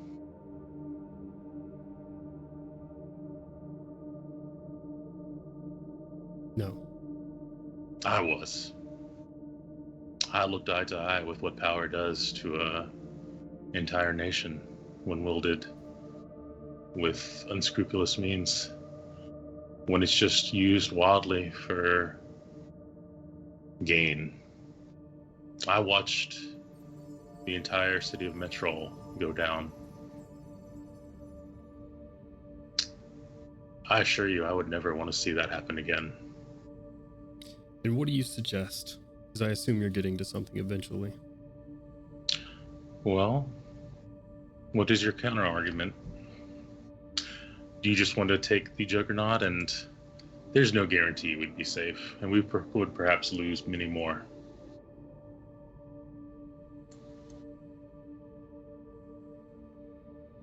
What do you think is going to happen without it? Without it, perhaps Zoriat, I could not say specifically, won't consider us as much of a threat, but who can tell with the Realm of Madness?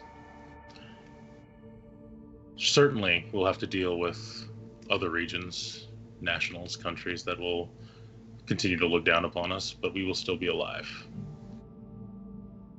I personally am still looking for a way for us to come back. A safe haven, if you will. Even if we have to go to a different plane temporarily. I think that is better than just waiting around and trying to force bravado that doesn't exist with an army that doesn't exist. We are strong, what few fighters remain. But a lot of them are old, women, children. There's no sense in it.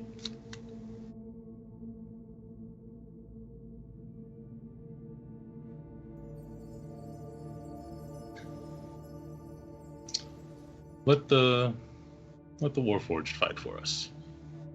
They have plenty more bodies. And the Juggernaut, though it be a pity to see it go that way, I think it's the best use of it. For now. They are a buffer. You know, despite me not being there during the morning, I lost everything in it. You see the pendant stops moving back and forth in her hand.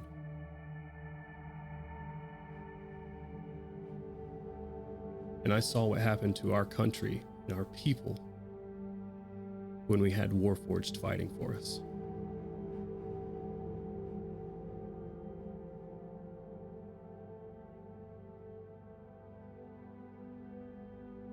May be easy for you to walk away. It's not for me. If you continue thinking that, then truly all hope is lost for Kyrie. Kyrie has no hope as it is. I'm trying to give it. We are alive. That is hope enough.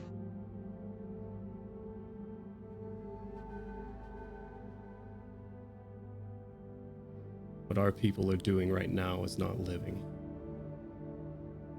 We scrounge on the scraps of what nations beside us give us.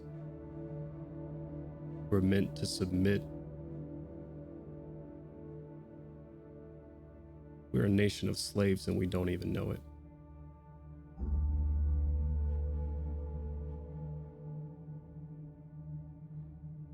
And yet times change. Some of us moving up in position, proving our worth. I know it seems like that the nations are pitiless right now. But I assure you, change is coming, one way or another. We now have friends. Unfortunately, I have to say Karnath, but we do have friends.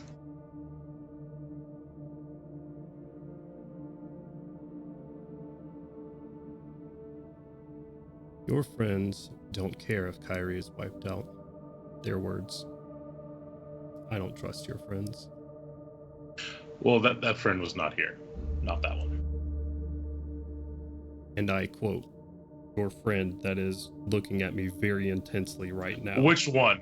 She points at Artyom, who is has the lantern in his lap and is looking at her at this very moment.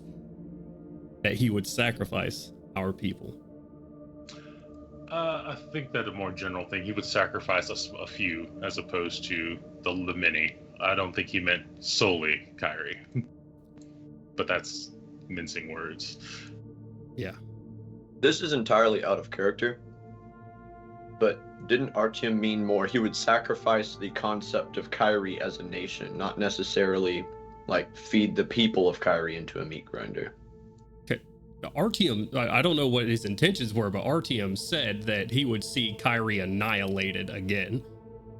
Right. If it meant for saving the material plane, yeah. Right. Like if it were like, yeah, all of Karnath, Gandalf, and everyone in it dead, but the material plane stays alive.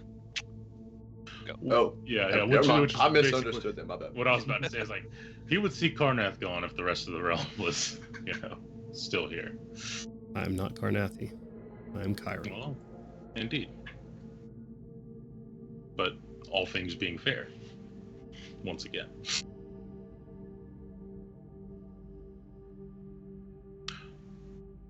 What are you twirling about in your fingers there, out of curiosity?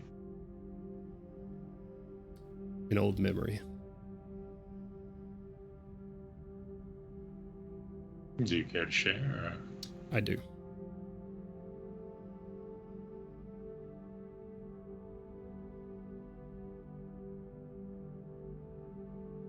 She pockets it and leaves it. Well, old memories won't see us into the future. We move forward with progress. I hope you can see that one day. And Krau's gonna get up and move. Okay. You get up and move and leave her sitting there. You guys are sitting here, the timer winding down at this point. Anything anybody else is doing while this conversation was going on? I'm gonna move up to the rest of the party. Okay. You wanted to do something, Artyom? Yeah, I just wanted to reach out to her and give her a shoulder squeeze. I know it's probably not going to mean much, and then mentally tell her, I want to help your people, but I have to save the world first. I will do anything in my power to make sure that your people are safe. But my duty is to this realm and the people in it, not political constructs or anything along those lines.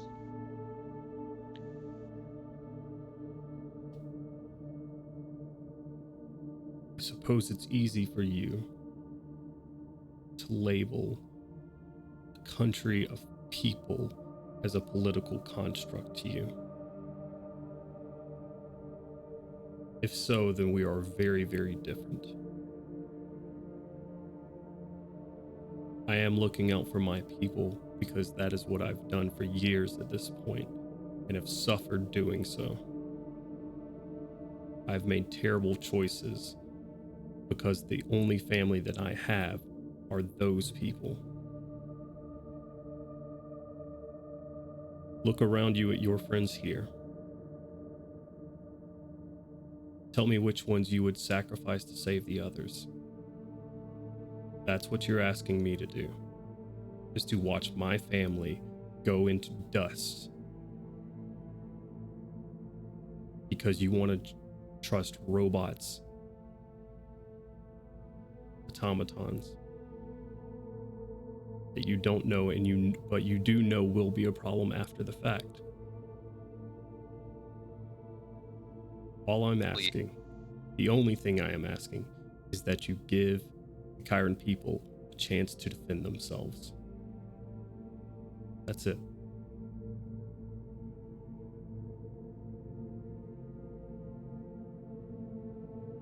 I need the robot and a half in the big battle. That's basically what it comes down to. Find another way. You got any ideas? Not off the top of my head, but I'm not as resourceful as you. This group has a lot I'm sure that they could use. According to your friends, you have friends in high places. Use that. I don't know.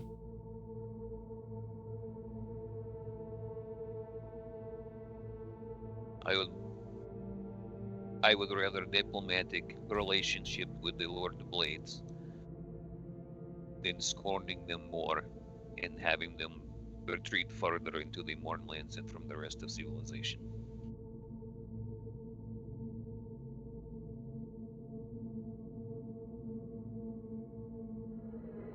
And you're making a trade. But can you honestly say you feel like it's the right one or the wrong one? The fate of all life in the material plane. A gamble on your own part. You don't know that if his forces are going to make the slightest bit of difference. You don't know that he's ever going to walk outside of these Mornlands. So you're saying the chance of him being on your side,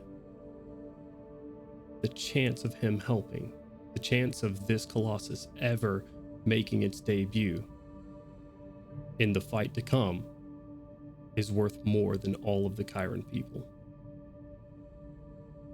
How does him having a robot destroy your people wholesale? We have no other way to defend ourselves. From We what? have nothing. We can't even defend ourselves from the nation we're in. This is what I keep telling you.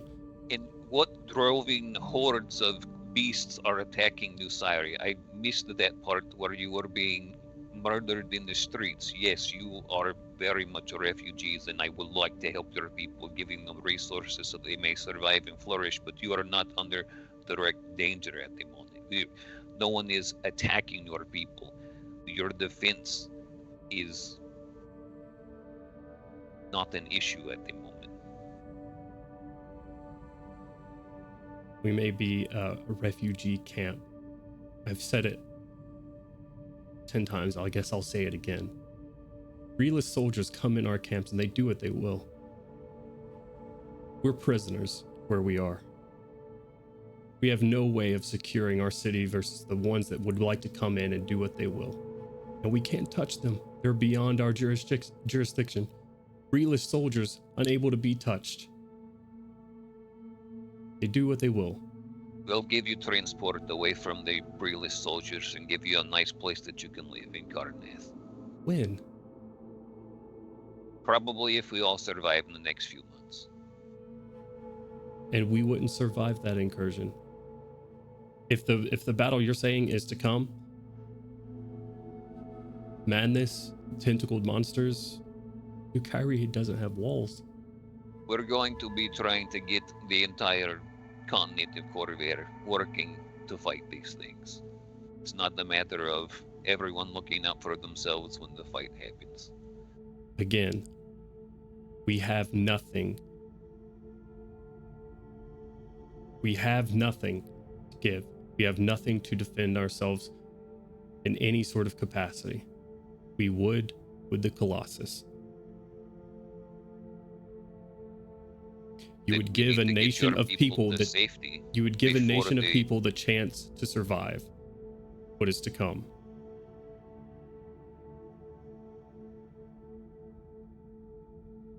We can evacuate your people before Zoriat gets here, if that's what you desire, to keep them safe.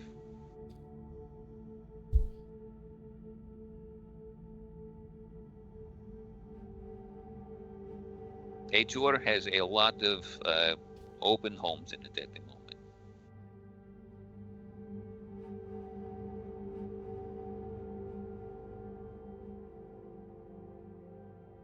So we'll be in another city. Our location doesn't matter. Tyrants are going to be without a nation. Prisoners within a nation. It doesn't matter if it's Breland or Karnath. Karnath has already turned us away once. There's no wood. You hear in the middle of Starmantle Bay the rushing of tens of thousands of gallons of water. Oh. As it pours down into some unseen area. Standing up in the middle of Starmantle Bay as a steel bridge starts moving across the top of the water, sort of flicking out from this area that you're at, and standing in the middle of Starmantle Bay once it's all done, a Warforged Colossus stands in the mist. Steel bridge in front of those that are outside waiting on it. That's where we're going to go on break. Hey, So, thank you guys for joining us. Thank you guys for playing with me. We're going to take a quick bio break. Don't go anywhere. And much love. Just press the follow button if you haven't yet. Go donate to Extra Life while we're on break. Bye. Or not bye. Be right back. And hello, everybody. We are back. All of us mostly the same people that were here a few moments ago.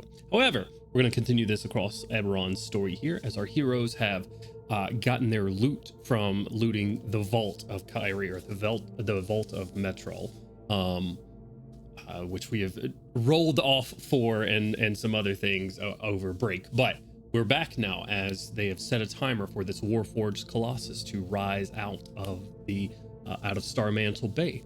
Steel bridges go across the bay towards. You also have one overhand that goes to the top of the Warforged Colossus from Vermishard Palace itself. However, these steel bridges roll out towards the middle of the Warforged Colossus in front of you. So you guys know where the control panel is. It is in the head of this Colossus, and you know that is where you will need to input these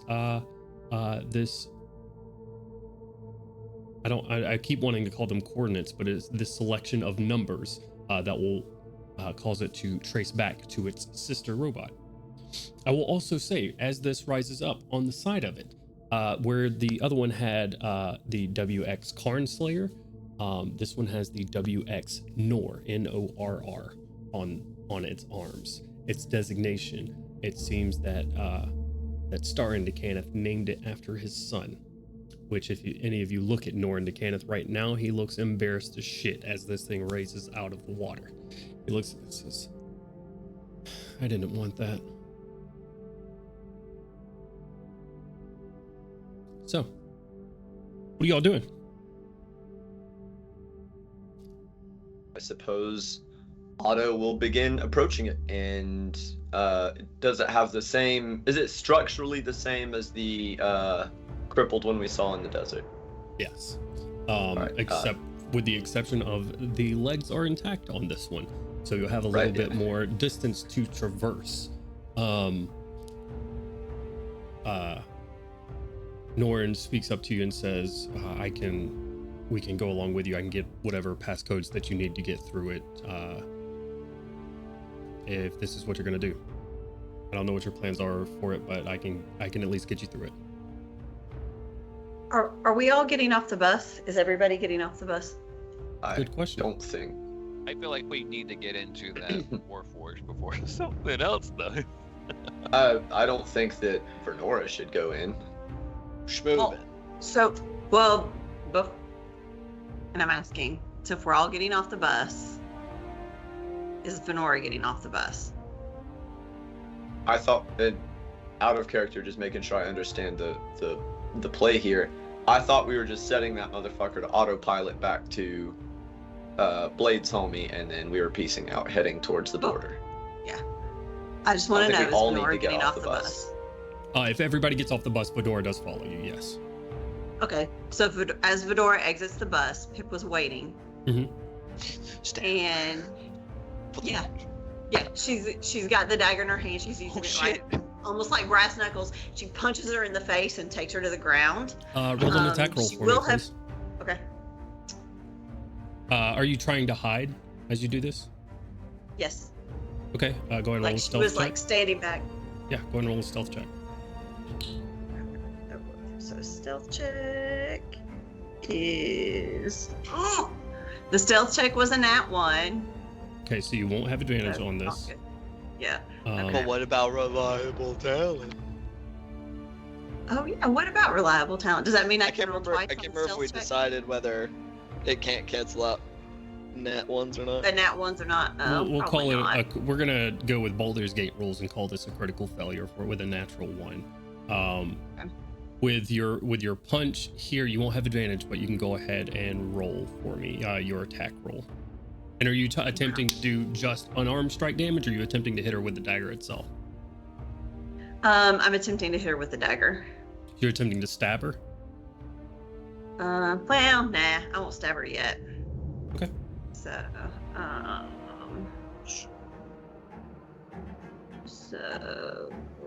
that is a 13. You attempt to punch Venora. Well, I'm sorry, that's a lie. That's a lie. That okay. is, I'm sorry, I Okay. undergave myself. It's a 15. Sorry. Okay. I looked 15 up and hits I was like, exactly. oh, an arm is better. So I just want to make sure you're sure what your intentions are here. You're hitting her with the back of the dagger to do to just attempt to like knock her unconscious, or Well, unconscious if I can, down if I can't. okay, so but non-lethal damage is what yeah, okay. I'm go not trying ahead. to kill her. I just want to take her down. Go ahead and roll your d4 for me. Plus your dex. That's a 3 plus my dex, so 7. 7 damage. Okay. You wait for Venora to get off the bus, and you take your dagger and you just clock her in the back of the head. For the purposes of this, everybody go and roll the initiative. Uh-oh. I'm not going first. That's for sure. Damn, I keep rolling so low. I rolled very middle of the road. DM, what's Yeah. a 53 on wild magic for a second level spell? What second level spell are you casting? I had cast detect thoughts. I don't think you ever looked it up. Gotcha.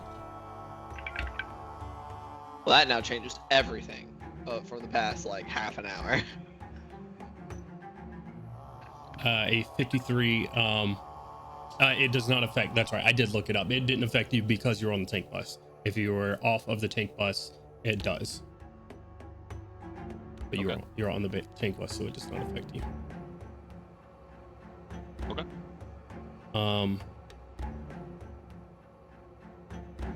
Okay. Interesting. 25 to 20. 23. 23 for Audie.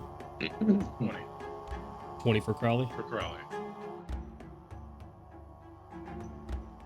I rolled so low. Okay. 20 to 15.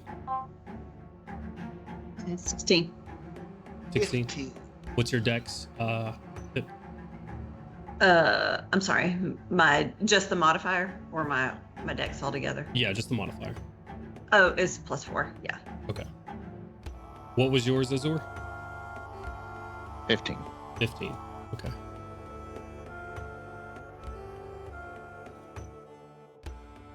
Uh, 15 to 10. 12. 12 for Broom. And whoever else I'm missing. 6. 7. I was checking the R2. Okay. Otto, you guys are piling off of the tank bus, getting ready. Sort of the Warforged Colossus is completely up out of the water now. You see Pip sort of standing there as people are filing off, and as soon as Venora is off the bus, which she would have been one of the last ones off the bus anyways, Pip just decks her. What are you doing? First, we're gonna see with my favorite dice, the percentiles, whether Otto assumes that Vernora provoked it or not. Which he does. So he is going to immediately point his gauntlet at her and bubble her with a scrolling resilient sphere. Whoa, busting out the big guns for. You said a I don't have resilience sphere? I do not have any other non-lethal options. That is the only non-lethal option he's got, and he does not know what's going on. You're casting a resilient sphere on Venora? Yeah. Okay.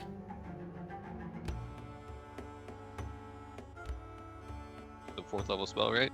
It is a Yep. 4th level spell. Go and roll that D100 for me. A dexterity saving throw. 61. 61 on a 4th level spell. 3, 4, 5, 6. And I'm sorry, give me that number one more time. 61. 61. Okay. Does not affect the current happenings. It is a dexterity saving throw on her part.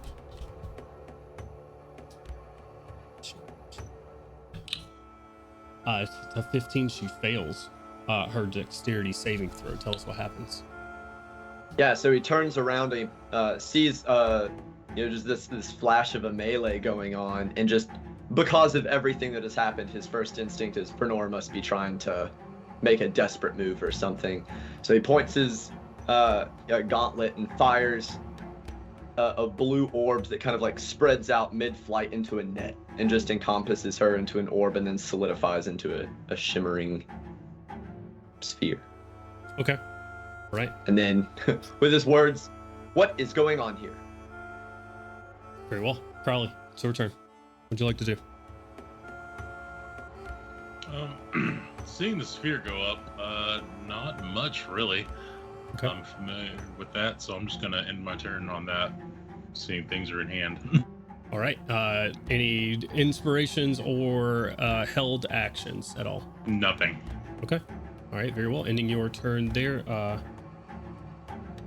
Venora, you punch Venora. The sphere goes up around her, and she's looks in your direction. Pip, give me a perception check for me, please. Oh dear. That's not good. Oh wait. Okay. I have proficiency. So 10, but that means I get to do it twice, right? It just means it counts If I your have roll as a proficiency. 10. Oh, Yeah. okay. So if you roll below a 10, counts as a 10 or up. If I rolled a 10, it is a 10. Okay. Yeah, then it's 10 plus your total perception bonus. Yeah. So what's your perception bonus? Oh, 10 plus my perception. Yeah, it is bonus. as if you got a 10 on the dice. Right. Oh, sweet. 17 then. 17. You see that she turns at you, like just like reels around towards the direction of where she got hit from. And you see her that her irises just like, so she's got kind of like baby blue eyes, but the center of them, the pupils themselves go white for a moment. But she just sits there at the moment. What the fuck are you doing? What is this? Off turn. Her fucking eyes are wrong. She blinks in, they're normal. That is going to bring us to Pip. It's your turn. So she's in the sphere. I can't do anything to her, huh? Right. She's just like there. Okay. Mm-hmm. Well, I guess in that case, instead of just my off-turn words, I'm gonna let everybody know what I saw. And I am in that case.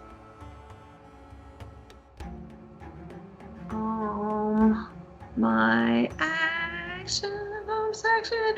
I'm gonna hold an action. Now I'm gonna hold an action to kill her with the Dragon's Wrath dagger. Okay, so as soon as that shield goes down, I will attack. there you go. You see Pip get ready to stab to kill. Azur, that's gonna bring us to your turn. Off turn. Miss Pippa, please step away. Did you hear what I said about her eyes? On my turn, I don't have enough words to respond. Azor, what you doing? And Brune, you're on deck. What you doing, Azor? Just pulling up my crossbow. There's no need for violence, and just kind of not pointing it anywhere, just waiting for something to happen, I guess. Not really holding action either, just and in his turn there, if something pops off, he will respond in his next turn. Okay. All right. And in your turn there, then Brune. And Caustic, you're on deck. Okay, so to be just a clear order of events, fucking Venora got off the bus, got smacked in the back of the noggin with the dagger, bubbled by Otto. Pip said her eyes are wrong, and that is it. That is what has happened. Correct. No, sorry, but when it came onto my turn, then I like elaborated about her eyes, Her eyes went rolling white. back up in her head, and they went white, and now they've snapped back. But that's what happened. So I shared that to everybody. Just to when it came clarify, onto my turn. just the pupils went white for, Oh, sorry, for like just the half a pupils. second. So her Yeah. her pupils went from being black to being white like normal. Does that mean anything to Brune? Oh yeah. Have any idea what manner of creature may have white pupils?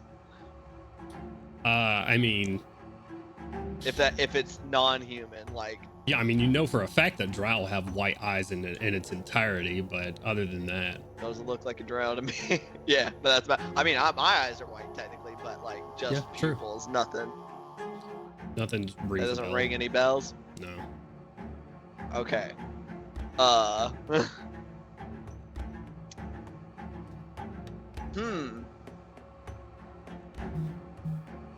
I'm gonna look at Venora. Like her eyes look normal Her eyes look- currently. yeah, her eyes look normal.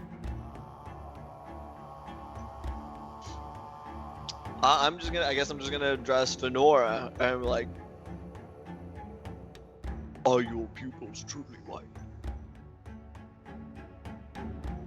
It's some illusion magic.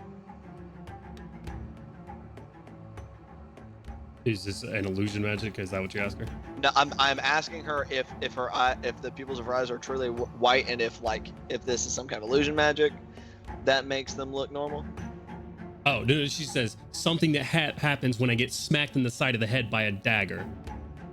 That's what she says. Insight check. Go ahead and roll an insight check.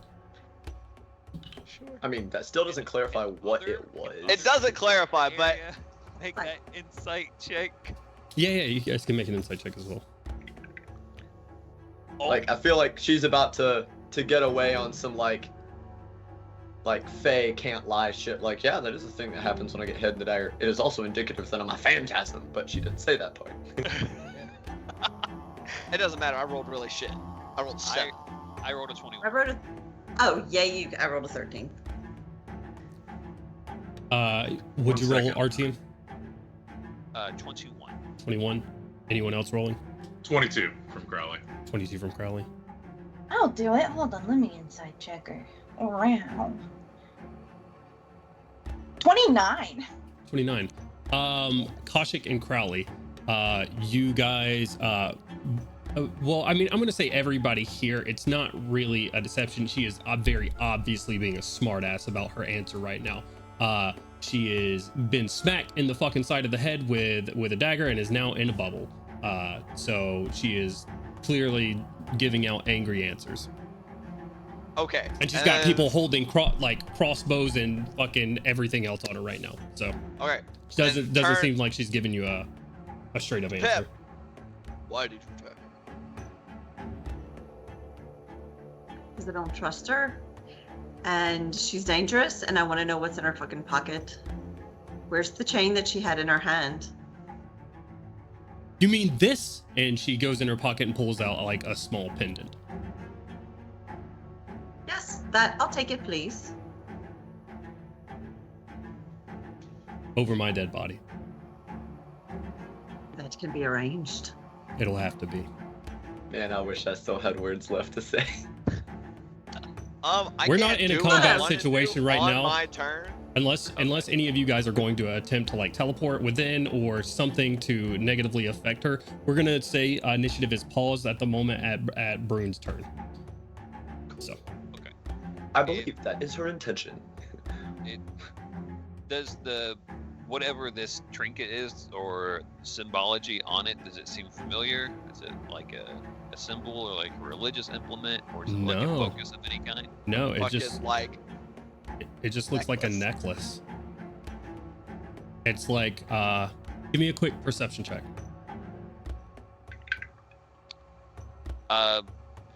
21 as well. With a 21, it looks like it's probably made of silver or maybe just silver coated, and it looks like it's swirling silver in the shape of a heart.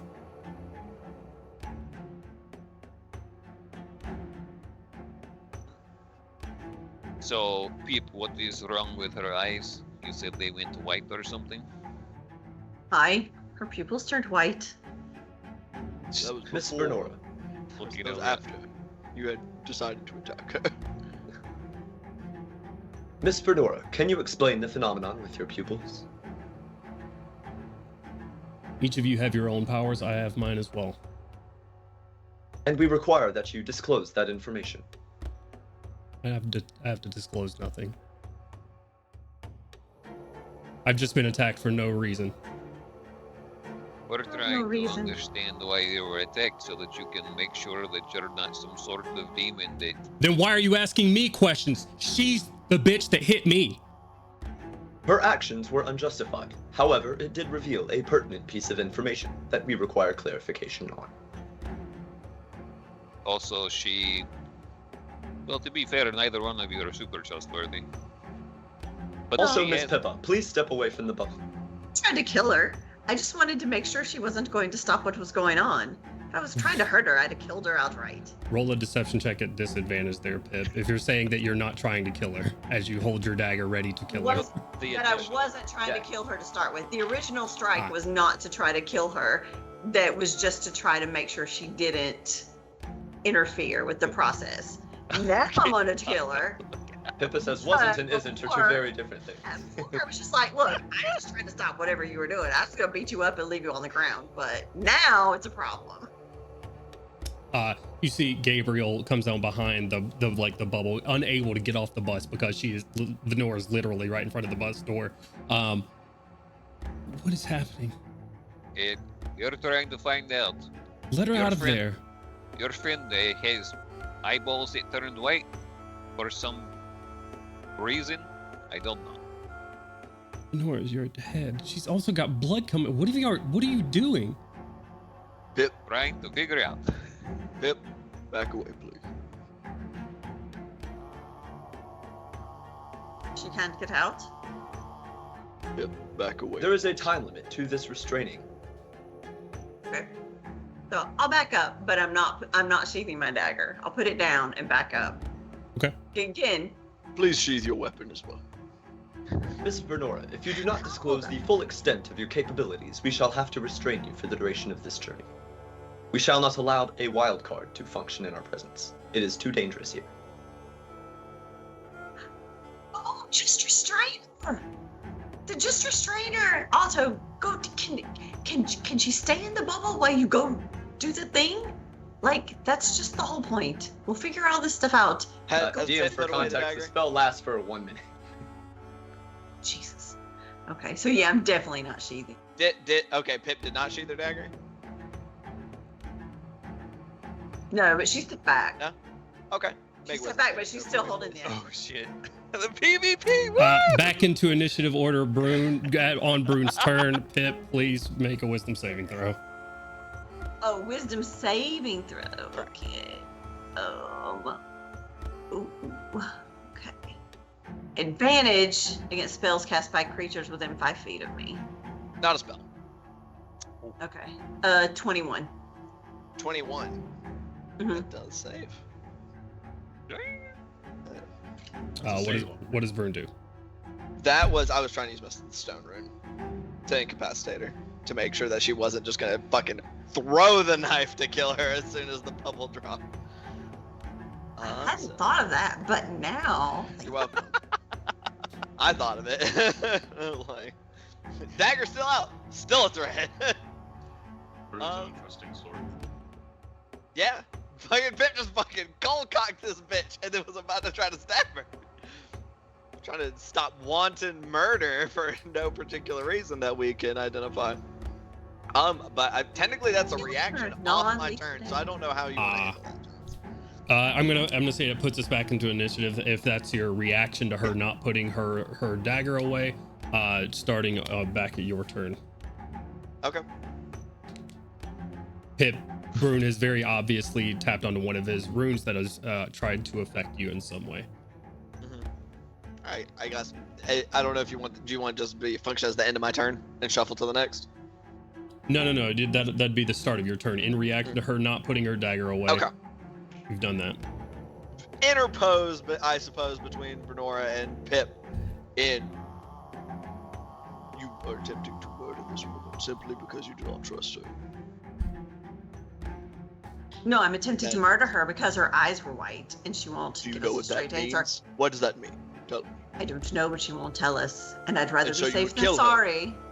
And so you would kill Here, now, after everything we've been through, yes, I would. Before, I just wanted to keep her away. Now, I do want to kill her. her. Yeah, Unless we can all agree to restrain her somehow in a way that is reliable.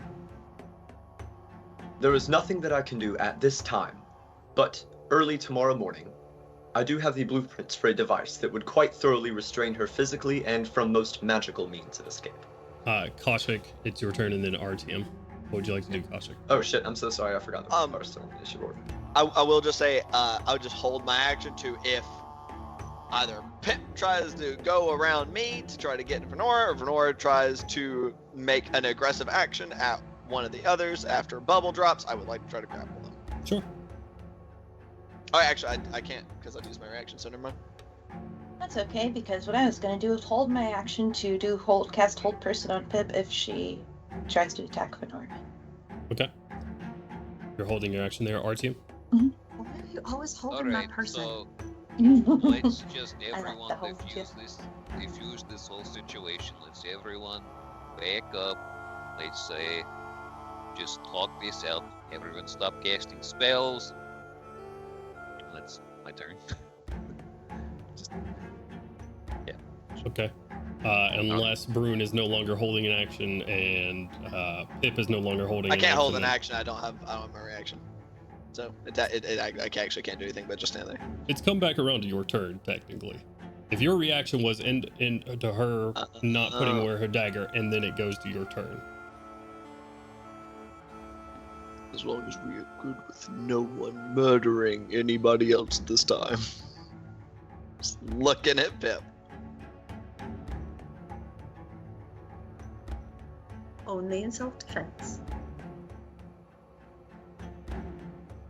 What? Sure. One off-turn word. Sure. Self-defense bludgeoning of another person on a surprise attack. Non-lethal. Bouncing ball. Non-lethal. I'm just gonna go ahead and say, Pip, that strike would have killed most normal people. Yeah. Bonk.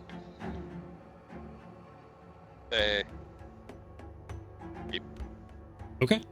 No held actions or anything. Okay. I assume the bubble drops.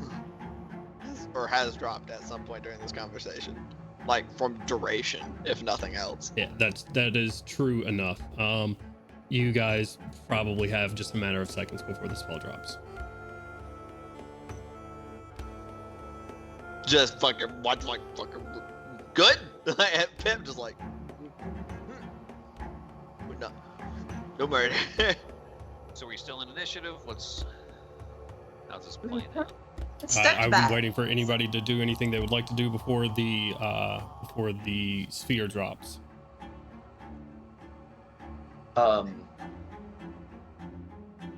Probably not right this very moment, no. Can I do a perception check? On. To see if there are any weird smells in the area. Any weird smells in the area? Go ahead and give me a perception Particularly check. sulfur. Yeah, go ahead and give me a perception check. 26. With the 26, there are currently no smells of sulfur in the air. Cool. Just making sure. She doesn't have some weird warlock shit. Are they contained in the bubble? I think she can still breathe in a bubble. Sphere drops. Let's all be cool. Be cool. Who shall be remaining behind with Miss Vernora? I do not think it would be intelligent for us to allow her to remain here, alone or with Pippa. I kind of feel like probably Pip is not a person that should stay. I will stay. I will stay. Okay. I think perhaps all of those who are non-combatants should remain in case there are further dangers aboard the Colossus, as it was being tampered with by an aberration. Let's go ahead and I'll get the mental link going again, so we can keep a line of communication with people inside. And I will do the party plus Canis. He is. Can you target a Dawson? He's not a creature, so I'm gonna say you can target Samuel, and they'll Sure, kind of I'll get target Samuel. get the messages together. Works for me. Okay.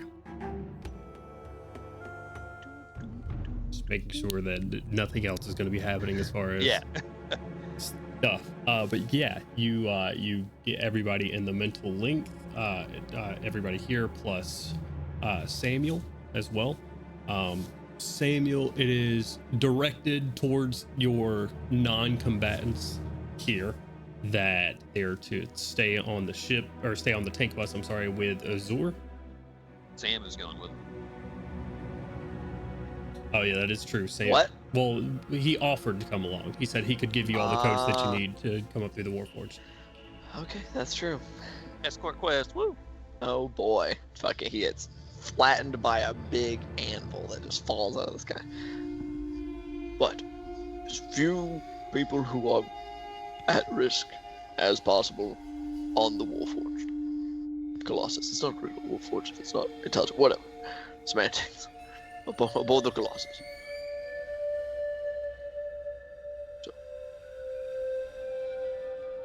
Any pushback from that statement? But who from the party is staying? I know Azure. Azure.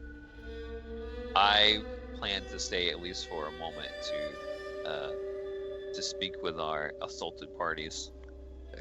I do not believe it would be wise to leave Azure alone with Miss Vernora, now knowing that she has capabilities beyond our current knowledge. Miss Vernora, would you like to clear the air so that my mistrusting friend might be slightly more comfortable? I Only have person he's ever abilities to mistrusted. cast spells. Are you going to expound upon that statement? What would you like me to expound upon? I have the. Clarify the full breadth and width of what you can do. I'm not going to sit here and tell you everything that I'm capable of doing. I can do this, and she picks up a pin at a distance and manipulates it in the air a little bit. Yeah, I can move things. She says, I can do this, and spins a pen around, and I can do this, and then kills Pip. Oh, Jesus. Die! The Cast full power. width and breadth of what she can do. I can. Just a few Last small words. tricks. Told you so. Told you so. I can manipulate small objects that don't weigh very much. I can have some ability to protect myself in arcane energies.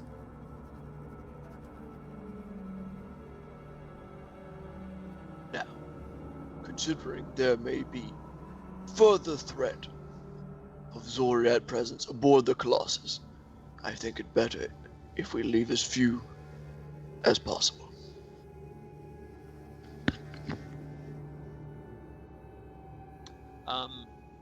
I'd like to send a mental message to her and ask, listen, I understand if you don't want people to know, but could you at least explain what makes your eyes glow, in specific what you're doing, so that there is no suspicion on you?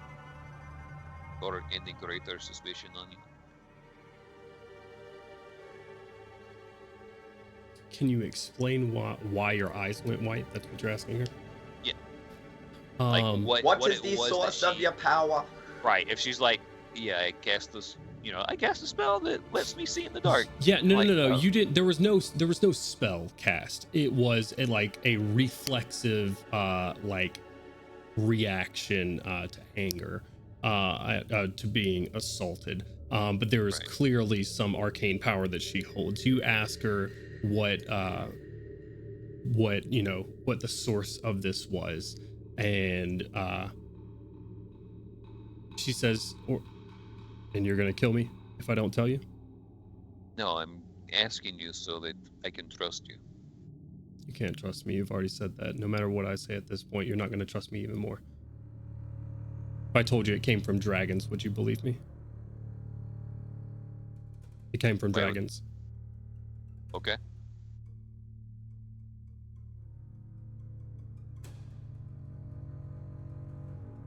Insight check. That's a palpable pause. 18. It could very well come from dragons. Okay. So you got dragon gifts. Why not just say that? I'm not thinking so clearly due to taking a dagger to the forehead.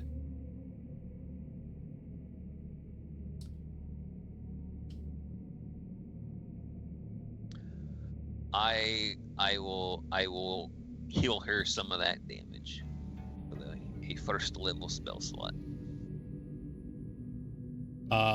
You go and attempt to heal her with magics. She instinctively steps away from you,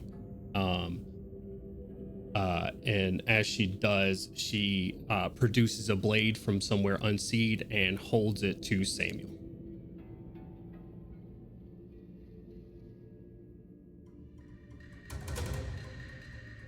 This was a cure wound spell to alleviate the damage caused to your forehead. Just kind of like holding out the green energy sort of thing. Yeah. She just stares at you for a moment, and I think there's the briefest moment of, I may have reacted a little bit too soon, but you see that when she produces this blade, she does not pull it from anywhere. Instead, it grows out from her palm like an icicle. The sword itself lets off cold, almost like dry ice and water from it, and the hilt of it has ice shards that shoot back towards her arm.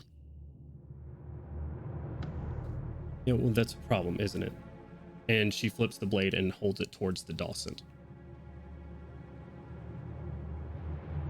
Are we rolling initiative against him? We've already rolled initiative.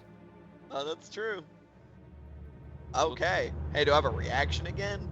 What are you trying to get out of this? I mean, like Archeon's just sit basically like I am. Like, what are you doing? We rescued you from this place. I'm trying to help you. Please just put it away. Step away. I understand you're scared. You're with people that can do you great harm. You're backed into a corner. Just don't do anything stupid.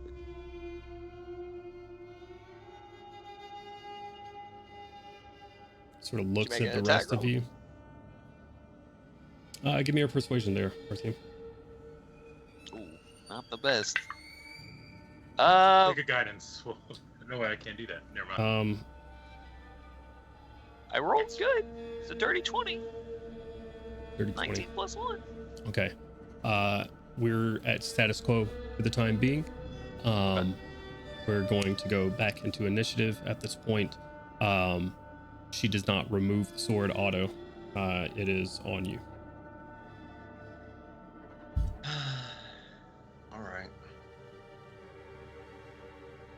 Bonus action, command the dragonfly to vortex warp.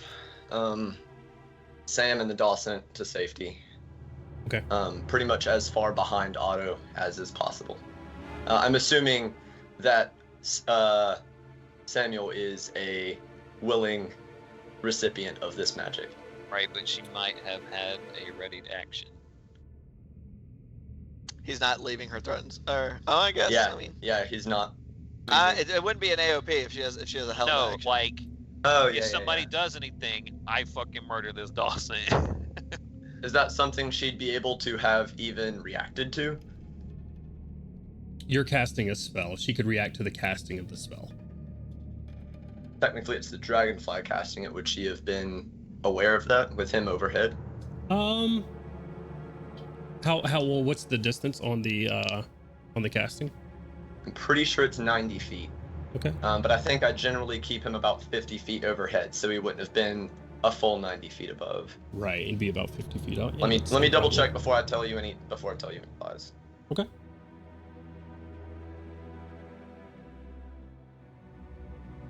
I'm going to tell you how I'm going to rule this just flat out. I am going to first give her a perception check to see if she notices it. If you're, but you got to tell me if you're going through with it.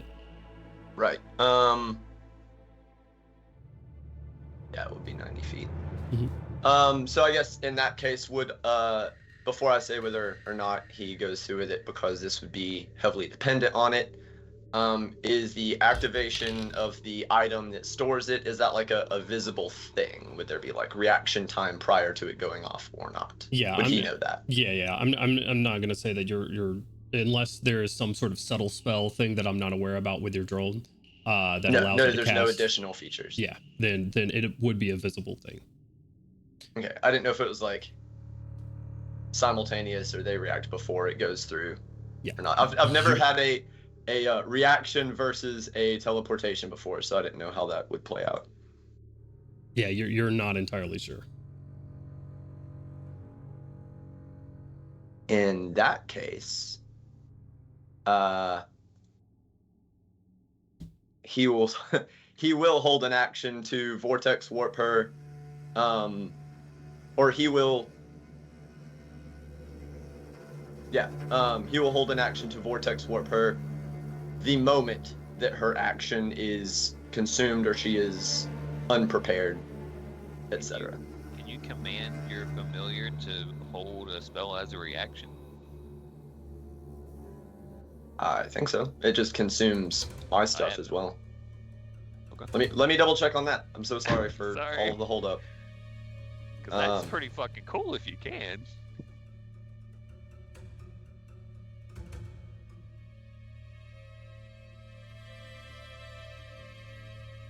Because the fuck, where'd it go? I'm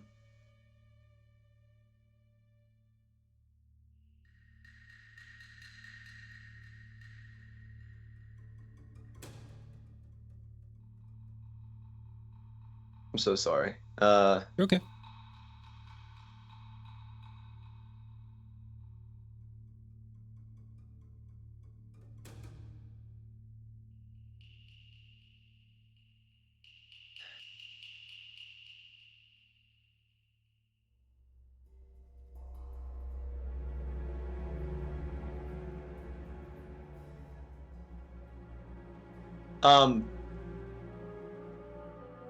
I'll say just to keep from holding things up entirely while I double check on this, because it is not immediately apparent at the front of the text one way or the other. Mm-hmm. If that does end up being something he can do, because he does not have, I think, vortex warp prepared on his own spell list. Sure. I'm just gonna say that it consumes your action and reaction, and yeah, you can have the drone do it. That's fine.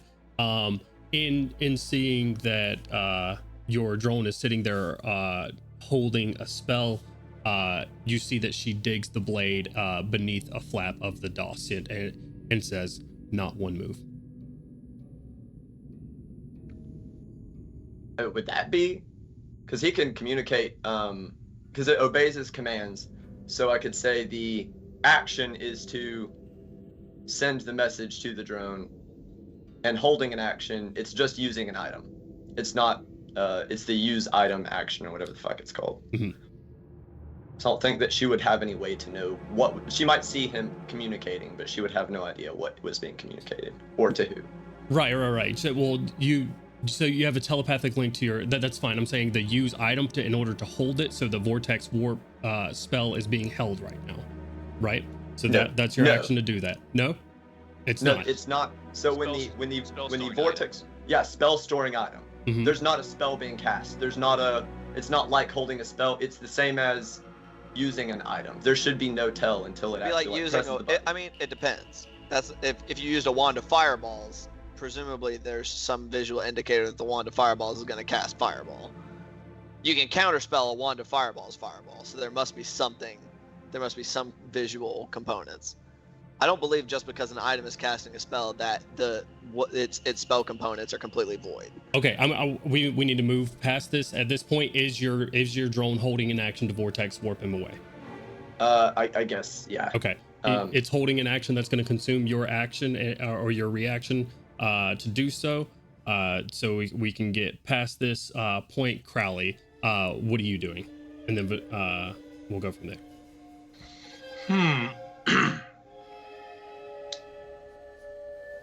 It's very rough to say. I'm going to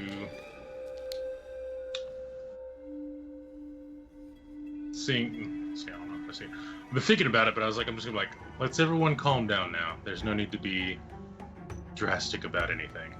I want to inspire the party. Okay. And give me that performance check. Are you gonna inspire her too?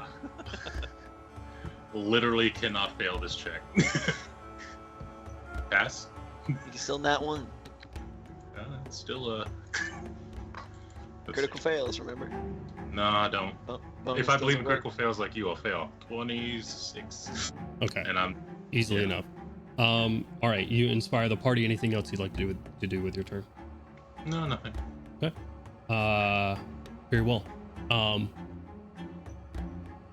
Venora.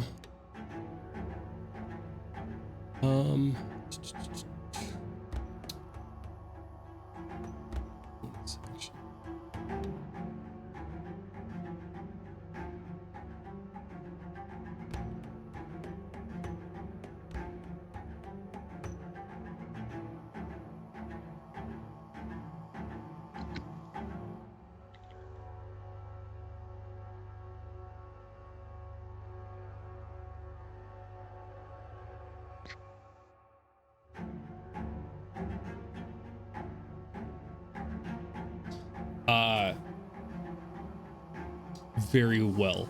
Venora sits here with her knife on the Dawson itself. Samuel and Norin obviously unmoving at this very moment. Venora is going to keep her action to stab the Dawson if there's anything happens around her as a threat. And she will take her movement unless anybody Is she dragging Samuel along with her? Yeah. Which direction? Sorry, go ahead. I'll Can I just say off my turn? I just want to say over the mental link over 6 words. Move. She's. Oh yeah. Sorry, Sam's in the middle. Yeah. Yep. I'm just saying move him.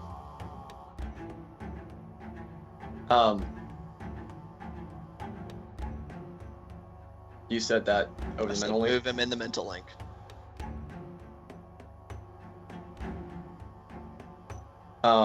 Which DM, I just did a quick look. That should have only consumed my action, not my reaction, because it is the spell I used for the telepathic communication. And it is a completely subtle spell. The use of that magical object bypasses all components, verbal, somatic, and otherwise. Sage advised. Okay. All right. So that's ready to go. But you're still holding your action to do that. That's what was consuming your reaction. Is for you to hold that readied action. Yeah. To ready an action, you by definition it uses your reaction. No, I didn't hold my action. I just used my spell to communicate the familiar to hold its action. Okay. All right. Give me a second. You say move him, then it's back on you, Otto.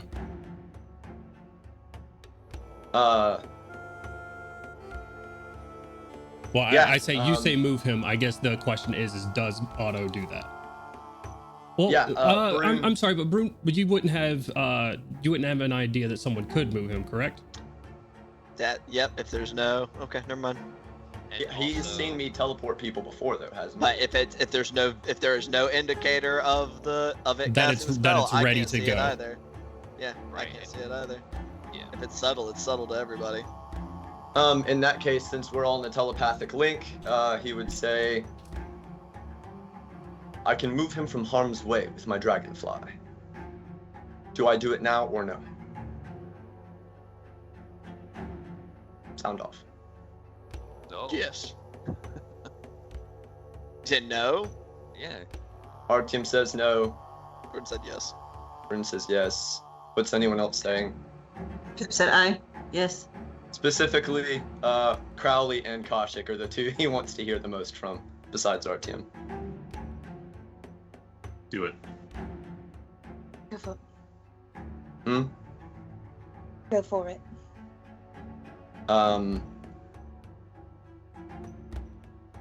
Yeah, he will do it. Okay, give me 1 second. I'm reading up on activating an item.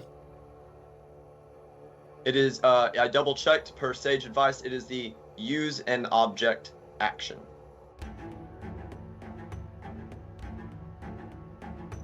Okay, activating an item. Activating some magic items requires the user to do something special, such as holding the item and uttering a command word. The description of each item, category, or individual item details how the item is activated. Certain items use the following rules for their activation.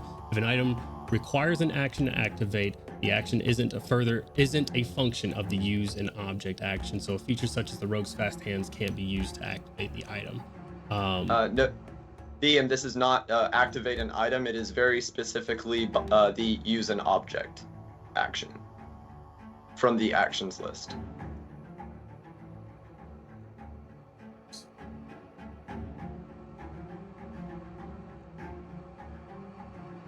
How is it the use an object action? I don't know how. That is what was sage advised in.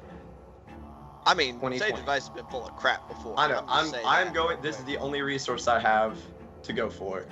When wait, holding no, the object, the creature can take an action to produce the spell's effect from it using your spellcasting ability modifier.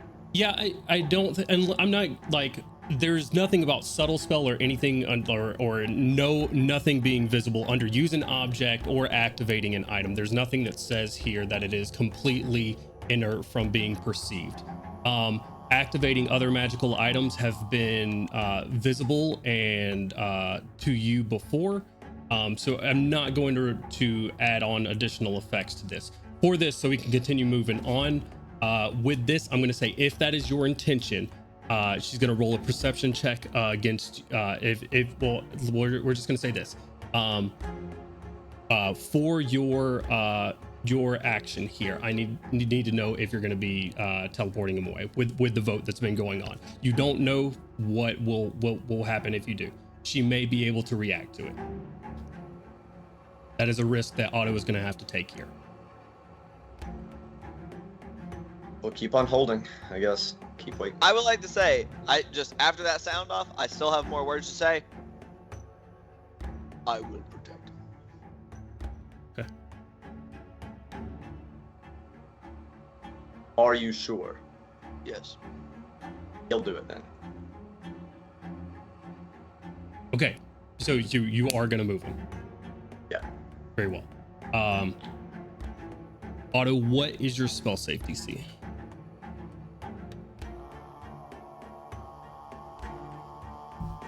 18. Okay. She gets a +5 to her dexterity saving throws. That is going to be what I'm rolling here to see if she's able to do her use her action. Or use her held action time.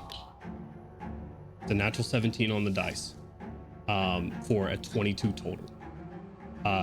You attempt to teleport him away with your held action. Brune, what are you doing? What's your cloud rune? As soon as she goes to stab it, I'm gonna redirect the attack to myself. You're gonna redirect the attack to yourself. Okay. Awesome. So she would go to stab it, and it would impact. No force. Is there any Deflects save away. against that? Nope. Happens. It just happens. It just redirects her attack towards you. Very well. Oh, Jesus Christ. Okay. All right. I just need to see if it hits your AC. Is a 27 to hit, Brune. 25 AC, it hits. Okay.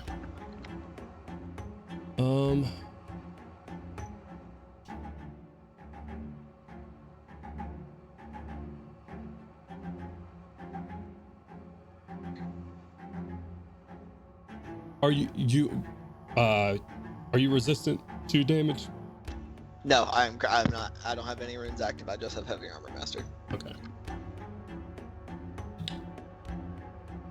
Does Heavy Armor Master apply to magical damage? You allow me to use the 1D&D version, so it does. Okay. Unless you would like to rescind that, which you entirely within your right.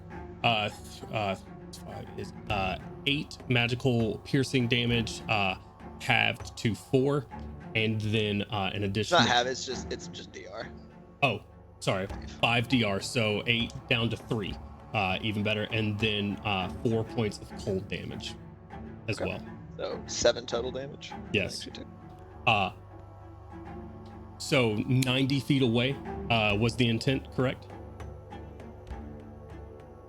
Otto? It would probably put him about 40 feet behind us since he was 50 feet up or something. I don't know the math on that. So just like 40 But yes, feet as far behind behind us as possible. Far behind you as possible. It's going to be like on the bridge area, but far enough on the sort of the opposite side from you. All right.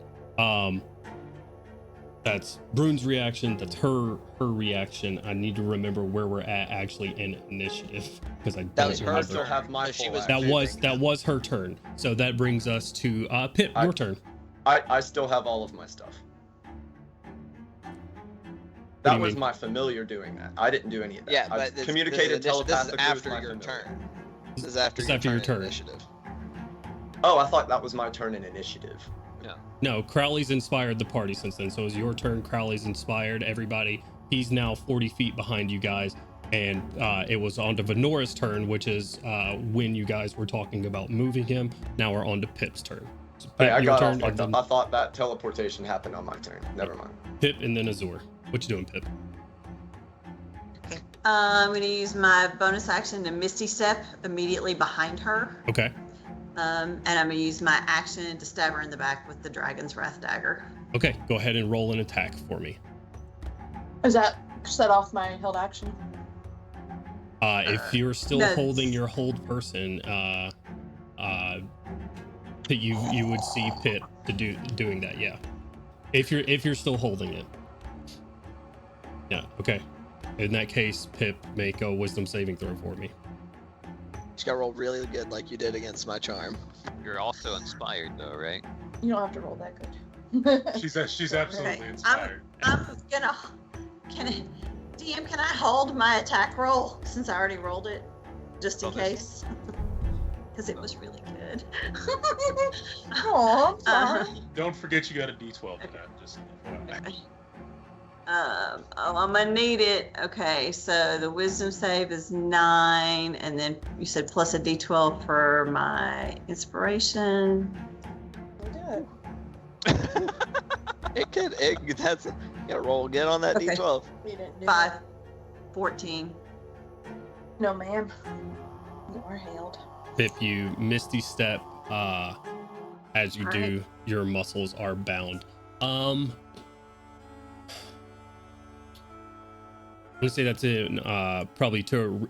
Well, I guess let me ask Kaushik. Is that in reaction to her casting the spell, or is that in reaction to her going to stab her from behind? It's in reaction to her See, I don't know if you would consider. I don't know if Kaushik would consider her casting the spell of Misty Step to get close to Venora as her. That's the good thing about attacking piloting Venora? Kaushik. You get to decide what she thinks. That's why I'm Well, asking you. That's a good point. Like, if I see her Misty stepping towards Venora, like if I see her getting ready to get close enough to her where she could hurt her, yes, I would go ahead and cast. When she casts the spell. Okay, so you were paralyzed in place before you're able to Misty Step, Pip. That was your reaction, Kaushik. That is the start of your turn. At the end of your turn, Pip, she gets another wisdom saving throw, correct, on hold person? Okay, go ahead and roll another wisdom saving throw for me, Pip, at the end of your turn. Is a 9. 9, unfortunately still paralyzed at the moment. After Pip's turn, that is going to bring us to Azur, and then Brune, you're on deck. Azur, what are you doing? You have your crossbow drawn currently.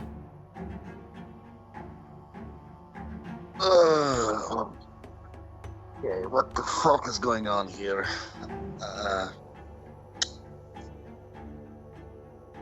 Don't go any further. And do not square up to the party. You will not win this fight. Please. This is your last warning from me.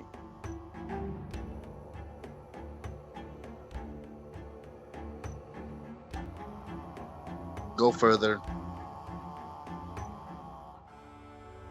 Try to do anything else against my friends, you die.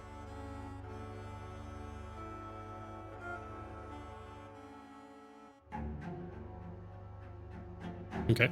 Are you gonna hold an action or anything else? Yeah. Okay. Yeah, hold an action to shoot her if she does anything. Mhm. You're well, holding your action right now. Azur and then Brune. Oh boy. How does she seem to take those couple of comments from Azur? Give me an insight Can I check. tell by any chance? Tell by any chance. 16. With a 16, you see that Lenora doesn't trust the party at this point. Okay. Damn, what a Question. coincidence. Where was she trying to move with, like, what direction was she moving with Samuel when she was moving with him? Towards the bridge. Towards the bridge?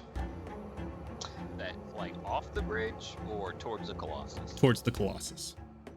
Okay. Is she within 30 feet of me? Oh, yeah, absolutely. Alright, I'm gonna walk up to her and I'm gonna make 3 attacks. Okay. Go ahead and roll.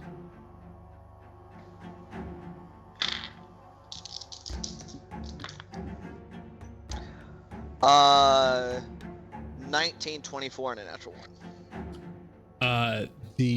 Go ahead and give me 1 second. Go ahead and roll your damage for the 19. 9. Okay. And go ahead and roll your other damage. 10. Okay. Just come in. I'm attacking her and just. Perhaps their actions forced your hand, but that is also forced mine. Okay. Are you doing lethal damage full Yes. force? Okay. Yep, Lethal I'm damage trying full to kill force. her. You're attempting to neutralize the threat here. 2 big hammer swings, the natural 1. After catching her off guard, not expecting you to just come up with your hammer like that, you hit her once in the stomach and she doubles over. You hit her again, hitting her in the back 1 time as she flares up, and on that second or on that third attack with a natural 1, she takes her sword and sort of collides with your war pick. As it does, ice shards just off of it, deflecting the attack. Anything else for your turn? Bonus action, shield bash her to the ground, knock her prone. Okay. That's acrobatics or an athletics check. Of her choosing, contested by me. Okay. Nope. That is an 18 on her part. Another natural 1. Gotcha. All right. So you attempt to shield bash her to the ground. She still has like her sword dug in there. You hit her with the shield, but unfortunately not knocking her prone. Ending your turn there, Brune. That's going to bring us to Kaushik and then RTM. Kaushik, your reaction resets for now. You're concentrating on hold person at this very moment. Are you doing anything else?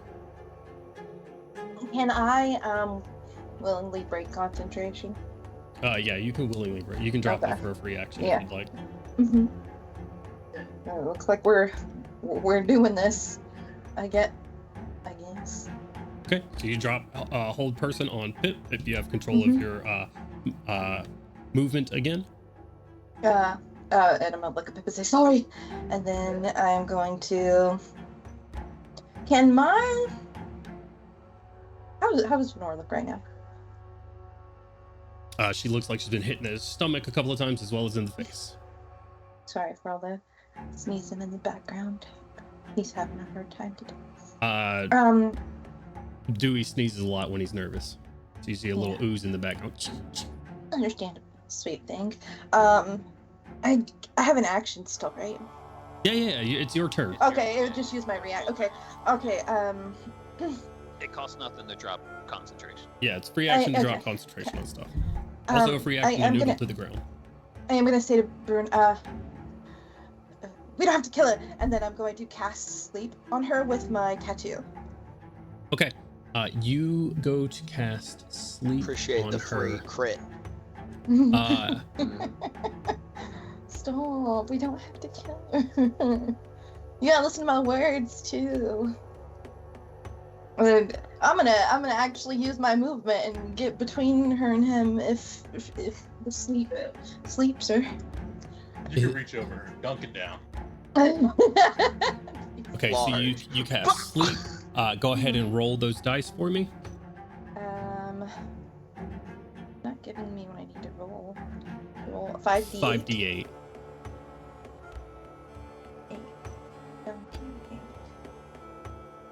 8. Total is 14. 14. You cast sleep on Venora to get her to lay down on the ground. She's been hit by Brune a couple of times. She has blood trickling down her face. You cast sleep, and it does not work. Well, goddamn! She hasn't taken that much damage, and clearly she has character levels that she is. I think she's been hiding her true capabilities. Yeah. Great. Okay, well, there goes that. Bonus action. Cry. We can bonus action cry. It's free action typically. I know, I've got a sticker that says that in my shop, Spellbound Art Shop on Etsy. Let's see. I don't want to hurt her because the whole thing is I don't want her to die right now. What you doing, Kaushik? You gotta make a decision. I don't know. That's your action. You got a bonus action and movement. I know. I'm so sorry.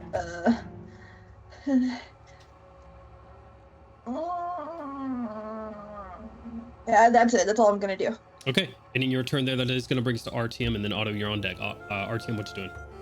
I am saying into her brain, I'm trying to save your life, I'm trying to save your life, and then I will turn into a Quetzalcoatlus and attempt to grapple her. Wait, hold on. I'm dumb. I can try casting sleep again because it's a first level spell. I'm just kidding. You know at this point, sleep at that level will not be effective. You could do that if you're just. Do it again. Okay. You say, I'm trying to save your life. I'm trying to save your life. Yeah. And you Well, bonus action. Change it into a Quetzalcoatlus, attempting to use my action to grapple her. And you're gonna attempt to grapple her. Go ahead and roll your athletics or acrobatics check, your choice. That is a 27 then. 28 because we leveled up. I get a +6 proficiency. Okay. Right. Natural 20. Oh shit! I rolled a natural 20. Holy fuck! Well. Holy shit! Apparently, I just need to yell natural 20 when I roll dice. We had to yell natural 1 back at him. Yeah, this one listens to me. I don't want to just change rules all in the middle.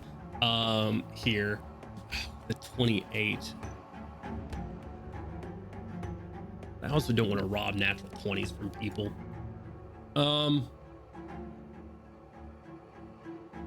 It's in her best interest to not be where all the people are being murdered. Yeah. That's kind of what I'm running through my mind right now. I tried to heal her. She said, "Oh fuck." I tried to talk her down, took no possible actions, and then when people started breaking her shit in, I told her I'm trying to save her life and I'm whooshing towards her as a big bird, a very obvious flying creature, to spirit her away from the situation. Give me a persuasion check. Your DC. What's your total? Well, it's I rolled an 18. I got a +1, but inspiration. I got this D12. Okay, I want to go ahead and tell you, I rolled another natural 10. 20. What's your total? 29. I said I rolled an 18. 29. Okay. The DM's cheating. This Weighted dice is, I'm not even making attack rolls. I wish I was making attack rolls. He's using his voodoo words. I gotta yell 20 at my dice to get him in line. You attempt to grapple her, telling her, or try to saving her. You snatch her out of this space. That's willing movement since she didn't contest it, right? Yeah. Since he succeeded. That means I can try to grab her and rip her out of his claws, right? I can contest his grapple. You could attack or attempt to grapple Artyom, yeah, for sure. I can attempt to grapple her. She's a willing creature. That's willing movement. Oh, yeah, no. That's true enough. Are you gonna attempt to grab her from Artyom? Yep. Okay. Correct. All right. Opposed athletics checks. Well, or acrobatics. Nah, that probably ain't gonna happen. Not this time. 22. 14. 22, 14, a success on that. Artyom, you attempt to fly off and you see Brune hanging on to her. She's currently grappled by 2 people at this very moment. So Brune comes with.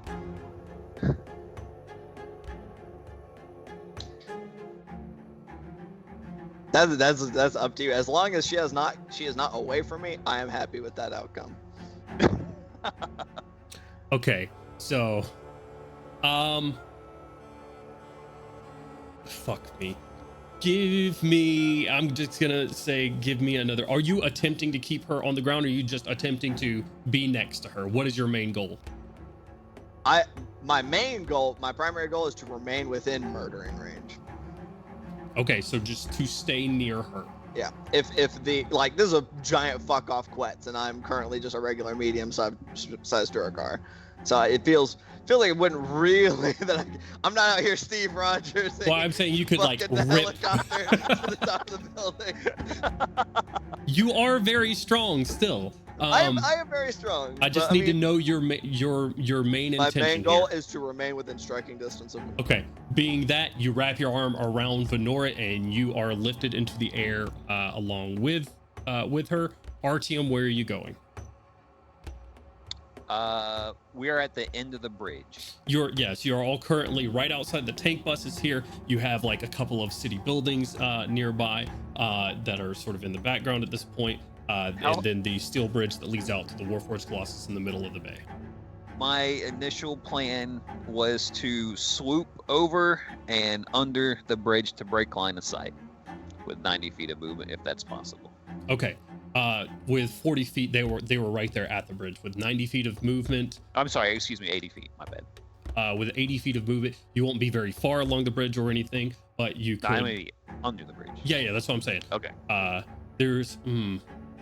You know what? Give me a quick acrobatics check for a huge creature being in that space. It's a 17 plus. Okay. 1. Okay. Easily. I'm not gonna say easily enough, want to say with a 17 plus 1, you're able to maneuver down here. There's not a lot of space in between you and the water currently. Gotcha. There is just enough room for Brune. Your bottom half is probably in this water at the moment, but there is just enough room for this, and you're like pulling yourself up on Venor to make that happen. But Venor is swept up under this bridge, breaking line of sight. Anything else for your turn there, Artyom? Brune, what are you doing? There's no reason to kill people. Your friend. It's my turn. Okay. Ending your turn there, that is going to bring us to Otto, and then Crowley, you're on deck.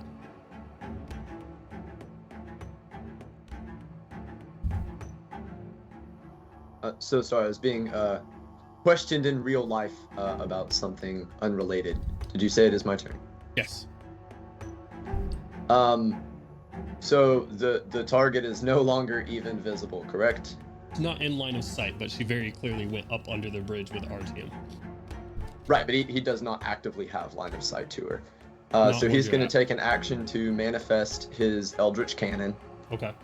Just kind of taking the belt from the backpack and wrapping around in, and he is immediately going to run over to Sam, and I can't hold a bonus action, so he will simply be nearby. He will verbally command the familiar to use its action to protect Sam, should it become necessary again. Okay, so just staying like within 5 feet of Sam. Gotcha. And then just a quick, please stay behind me, Mr. Samuel. You're welcome. Colossus. Pip, whatever you just said did not come through at all. I don't know if the headset or something. Maybe, can you hear me now? I can hear you now. Okay, awesome. So just to add a turn, she would have sent through the mental leak. Start the damn Colossus. After the threat is neutralized. Okay. Otto's turn. Crowley, this is gonna bring us back around to you. Can I see where they've gone? Like, or did he go under the no longer line of sight? He went under the bridge, but you'd probably have to dash to get there. So you could use your action and your movement to get over where they are, because Norin and Samuel were both 40 feet behind you guys, and they were right at the beginning of the bridge. So you'd probably have to dash to get there. You'd still have your bonus action. I just want to, so I can't see them at all. I have to move up to the bridge. Not from where dash. you are right now. Hmm. You could probably see Artyom's wings flapping just because he's a little bit wider than the bridge. Okay, I want to teleport on top of Artyom's wing. I know it's a bad move, but we're going to do it anyway. Is that teleport with a capital T? It's I'm sorry, I said teleport dimension door, double D's. Okay.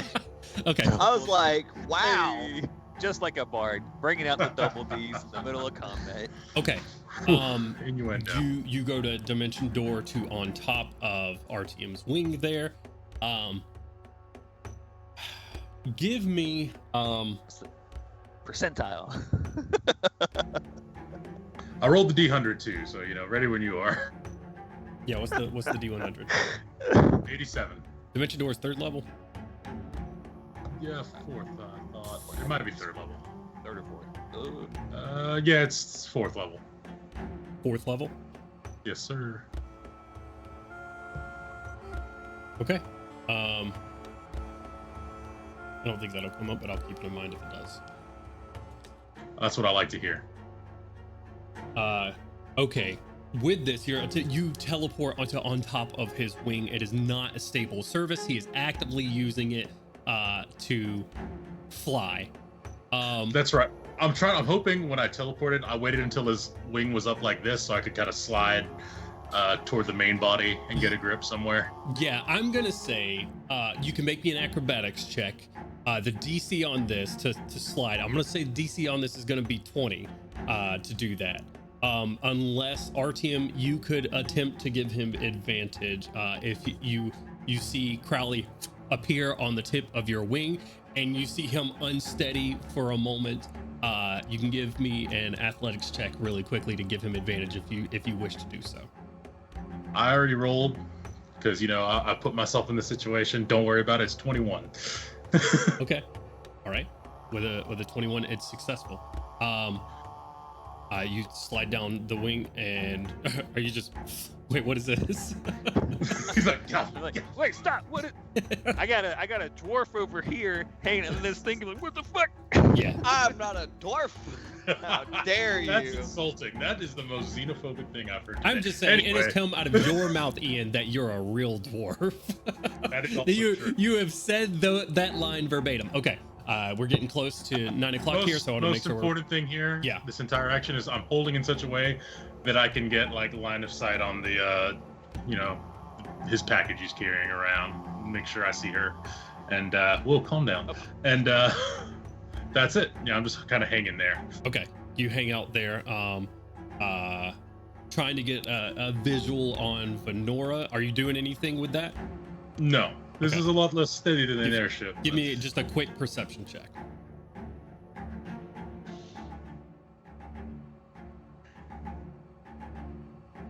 That is going to be a 16. Let me make sure I have the right perception bonus. Yes, it is a 16, sir. Okay, with 16, I'll say you can get eyes on her, although she'll have some cover from you. But you do get eyes on her. With that, Pip, it's your turn. Oh, I'm sorry. No, it's not. It's Venora's turn. She's been picked up by a giant dinosaur bird. She has a dwarf clinging on to her. She doesn't like what's going on here.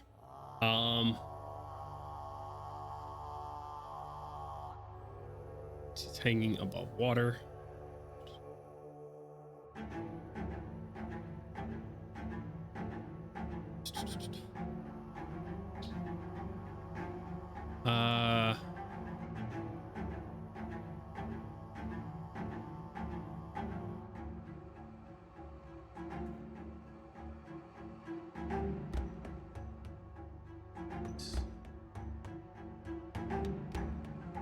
Okay, that's good.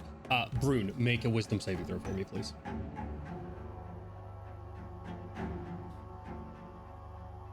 Wisdom saving throw.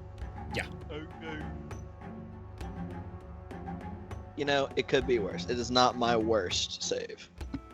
I just want someone to pass with my, advantage, my inspiration. Okay, I'm gonna take a leap of faith, and hope that a 19 passes. 19. Okay, give me a second as I attempt to find the spell DC.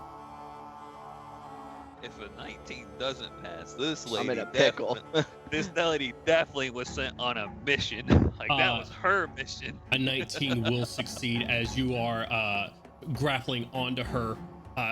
She puts a hand on your chest, and you see ice sort of forming on your shoulders and up. And you feel, because of just the pure cold within you, you feel your muscles starting to lock up. Where she just looks at you, and you see that flash of white in her pupils, and sort of in a multi-toned voice within your mind, you hear what languages does Brune speak? Brune do speak common, giant, and undercommon. Okay, so in a language that you're not quite sure what it is, something echoes into your mind, but you resist the effects here. Bonus action. Oh boy. Oh, let's see here. Probably she's pretty much dead unless she got Misty Step, I would imagine. We'll see. How much HP does a Quetz have? Like 600 or 700. Yeah, I wouldn't attack me. I don't think it'll work out. Okay. With that, as she places that onto your form, Brune, the ice, as you sort of fight back your sense of control of your muscles, that ice sort of shoots up around your neck and stays there for a moment, and you just feel this deep sort of despair in your soul. And that is Alright, now I really don't like her. bonus action. those as this sort of lingers around you in this cold, it feels like I think Brune would definitely get what it feels like being what he's lost, but it's definitely, if you think back to it, like IRL, those real moments of grief where things just feel cold regardless of the room temperature around you, that is the feeling that you have right now. That is going to end her turn right there as she attempts to stop you from hitting her, and that is going to bring us to Pip. Your turn. What you doing? DM, real quick. Is there a way I can make a perception check or like a retroactive wisdom check to remember if there was a bit of evidence of the top of that farming equipment being slick with ice or something like that? I think it's. I don't think. Well, give me a wisdom check for the heat of battle if you recall. Yeah, that's what I mean. Oh, well, She it depressed was this it was man on to a death. 16. It was on 16, but it was kind of cocked. Oh, okay. I literally rolled another 16, so 21. 21. Yeah. I guess my question is where's RTM's eyes right now? As Definitely she on the does- two motherfuckers hanging out of his beak So, right now. so your long ass neck is sort of stuck in between your legs, looking as you're grappling her in one hand, and Brune's grappling onto her. Your long gooseneck I imagine stuck. I'm probably doing one of these fucking things right here, like Oh, fuck. like in Ark when you pull the fucking rein Yeah, for the and then Quetzal. turn or around. something. Hey man, be like All right. So you're sort of you know, looking. they're not. They weren't. Evolution wasn't for them to pick up things that are clad in full plate. Okay. They're just eating fish. All right. You recall the detail of that. That the when Crowley has speak with Dead, that he said some of the last things he felt were cold and despair. Yeah. All right. That ends her turn. Pip, it is on you, and Azur, you're on deck. I was at the bus, right? That's where we were still at the bus where all this took place. Yeah. So I'm just going to use my action, my bonus action, all my stuff just to like haul ass to the bridge to catch up with Otto and Sam. Okay. So you run over to the bridge. You use your bonus action and movement to get over there. You're easily with that. You still have your action if you wish to do anything with that. Okay, awesome. Because Sam and everybody were only about 40 feet away. We're teleported 40 feet away from you. Oh, okay, great. So not so far then. So you got okay. Sam and Nor. Well, Nor's sort of hovering there as he's a hologram. But they're there, and then they're the dragonfly above them both. Okay. I guess I am. I think I'm just gonna hold an action. I've got my dagger out, and I'm just gonna hold the action that, that if she comes into, if I can get a clear line of sight on her without the rest, that I will do the cone. But What is? Oh, but I'm okay. not gonna. I'm gonna hold it. Yeah, but I'm not gonna do it if it's gonna have everybody else in the cone, Gotcha. right? Like Okay. if she gets dropped and like I see her on the edge of the bridge or something like that, but I'm holding it against like damaging the Colossus or anybody else, right? Just that Gotcha. clear line of sight for her. Yeah, holding your action, you see the dagger itself starts crackling with lightning energy as you hold that action. Azor, that's your turn, and then Brune, you're on deck. Azor, what you doing? Yeah. We're hopping on Mazurth and using Mazurth's speed to get us as close to where we are, where our team is. Yeah, I mean, using Mazur's speed, you use your bonus action to command him to dash to get over there, right? Because Yep. what's his movement speed? 40. 40. So you're gonna have to use your bonus action to command him to dash. But he dashes over there. You can easily swoop down beneath the bridge, or I say beneath the bridge, beside the bridge at the moment, and you see a bit of a clusterfuck going on as there's currently a Quetzal sort of flying with very limited space, Brune hanging on to what you probably assume is Venora, although there are talons and Brune's arm around her currently, and you see Crowley sort of sticking his head up under the Quetzal, looking down at the whole situation. So what is Azor doing? Is there a bit of ice still on Brune? Give me a perception check at disadvantage. Make some Is that perception going to take my action? Actually, what's your passive perception? And we'll just take 5 off the Passive top of it.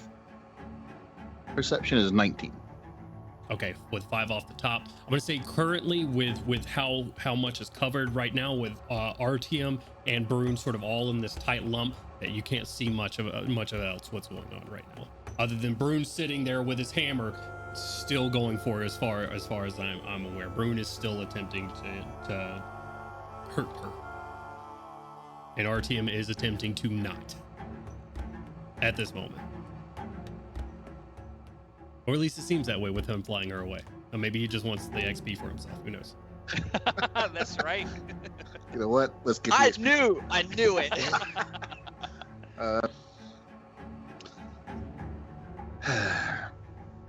Yeah. Azura's just gonna go for the shooting because at this point, I don't think she's being talked down. Okay, I'm gonna say she's gonna have cover from you. I'm gonna say she's gonna have. About to get shot. I ignore up to 3/4 cover. You do ignore. She does not have total cover from you. So yeah, shit. go ahead because of sharpshooter. Go ahead and roll your attack roll. And that is a natural 20. Okay. Go ahead and roll damage for that natural 20 for me, please. I'd like to take my off-turn 6 words to mentally tell her we could have saved good people together. Oh, that is max damage on the D10. What am I, chopped liver? I'm not sure You you said max li- damage on we- what Kent we- said. I was like, dang. We could, or do you say we could have, or we could have? I guess you said we could have. I'm splitting up words. I was like, that's 7. We could have said. You're gonna say that, and her head's just gonna get taken off by this crit arrow. Dude, yeah, she's about to get. All right, so that'll be like 29. 29 points of damage. She takes that damage, and as she does, she's gonna use her reaction. To die. To die. Let me see how this works since I've never used this before.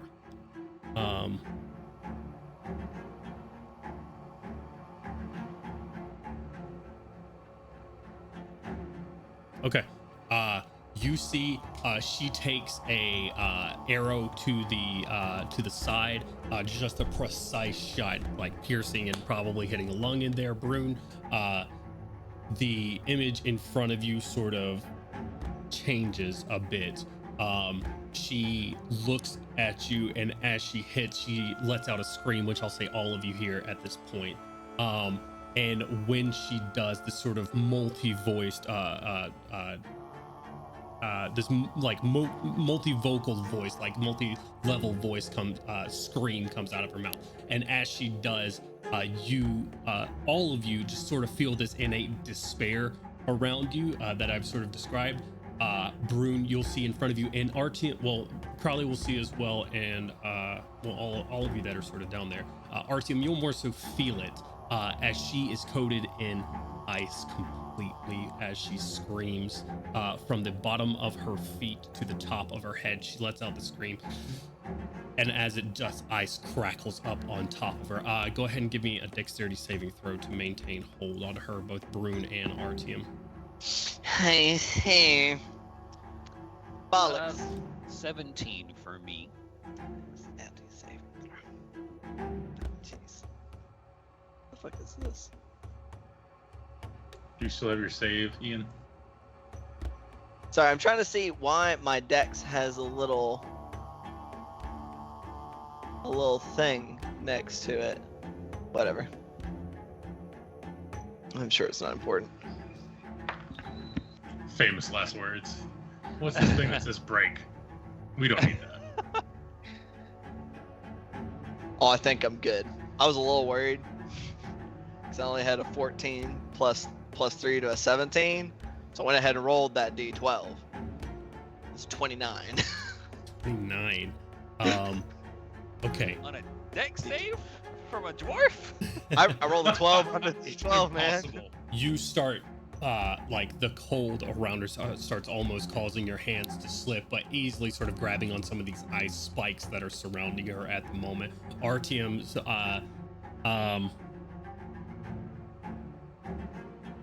what'd you say you rolled? 17. 17. There's no ruling for this, but I may need to make something up. Wonderful. Yeah, you drop her. No. I'll drown her. In the water. I don't know, she probably doesn't have to breathe there. Artyom, Brune is sitting there, sort of wrenching her ice form and keeping a hold of it, attempting to keep it grappled in your hands there, Artyom, like grappling an ice cube or trying to pick up an ice cube off of the floor.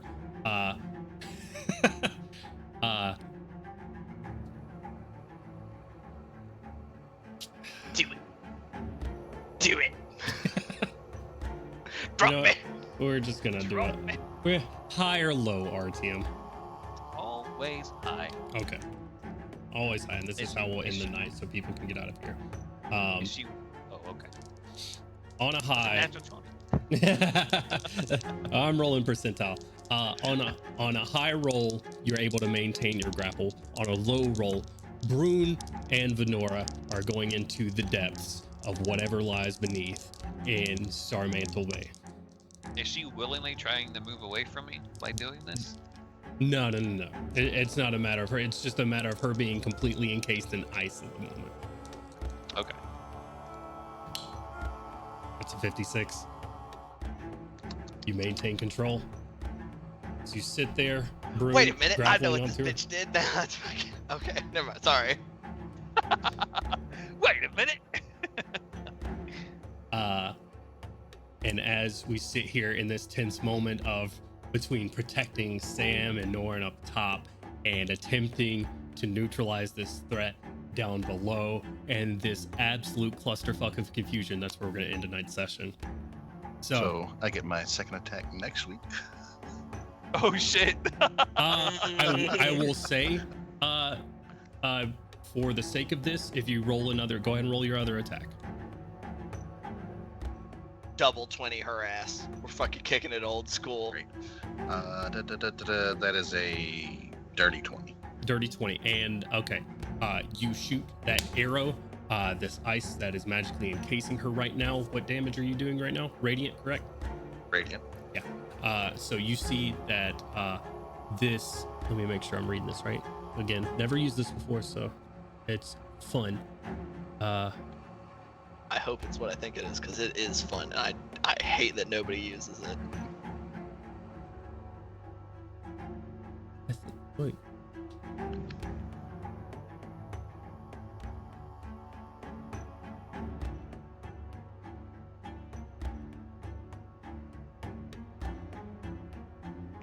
I thought there was another part to this, which I'm not reading.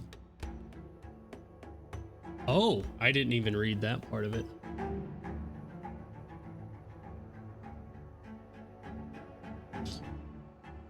Tune in next week and we'll figure out what the fuck happens. As I read this ability more, because we've done enough reading for the session today. So, sorry guys, and we'll figure out what happens next week. As we use abilities we've never used before. Anyways, thank you guys for tuning in. We are Hard Knock Dice. We stream every Wednesday and Saturday. On Wednesdays, we do Whispers in the Dusty and by our wonderful Brune /Ian/Fear. So please go check us out on those Wednesdays at 7 p.m. Eastern Standard Time. And on Saturdays, we do Across Eberron. It's DM'd by a lot of people because I need help. But we are going to be raiding some friends over at Dice Legends. But before we click on this raid button, please go donate to Extra Life, ! Charity in the chat. Go check them out. Donate to a great cause. Open your heart wallets. Do the lawful kind thing. Yeah, all those socials are dropped in chat. Thanks so much for that, Brittany. Go check those out. We are on YouTube, TikTok, Twitter, all those good things. So go check us out on there. All of these Discord. We have our Discord as well. If you are ever interested in playing in a campaign, we do our casting calls on our Discord and on Twitter. So if you want to be notified first of when we're doing casting calls or notifications or anything like that, go check out our Discord. Also be notified. That's also get those notifications. It also does both of these things. Did I say notification? Did I say notify? Notify. At first, and then you correct. You did say notify. Gotta get your notifications. You gotta get your notifications. Get your notifications up, guys. and so you get notified when we go live. But yeah, follow, subscribe if you're feeling it for us. That really helps us out, helps me buy more D&D stuff to torture these guys with. But until next time, guys, much love. Bye. Bye.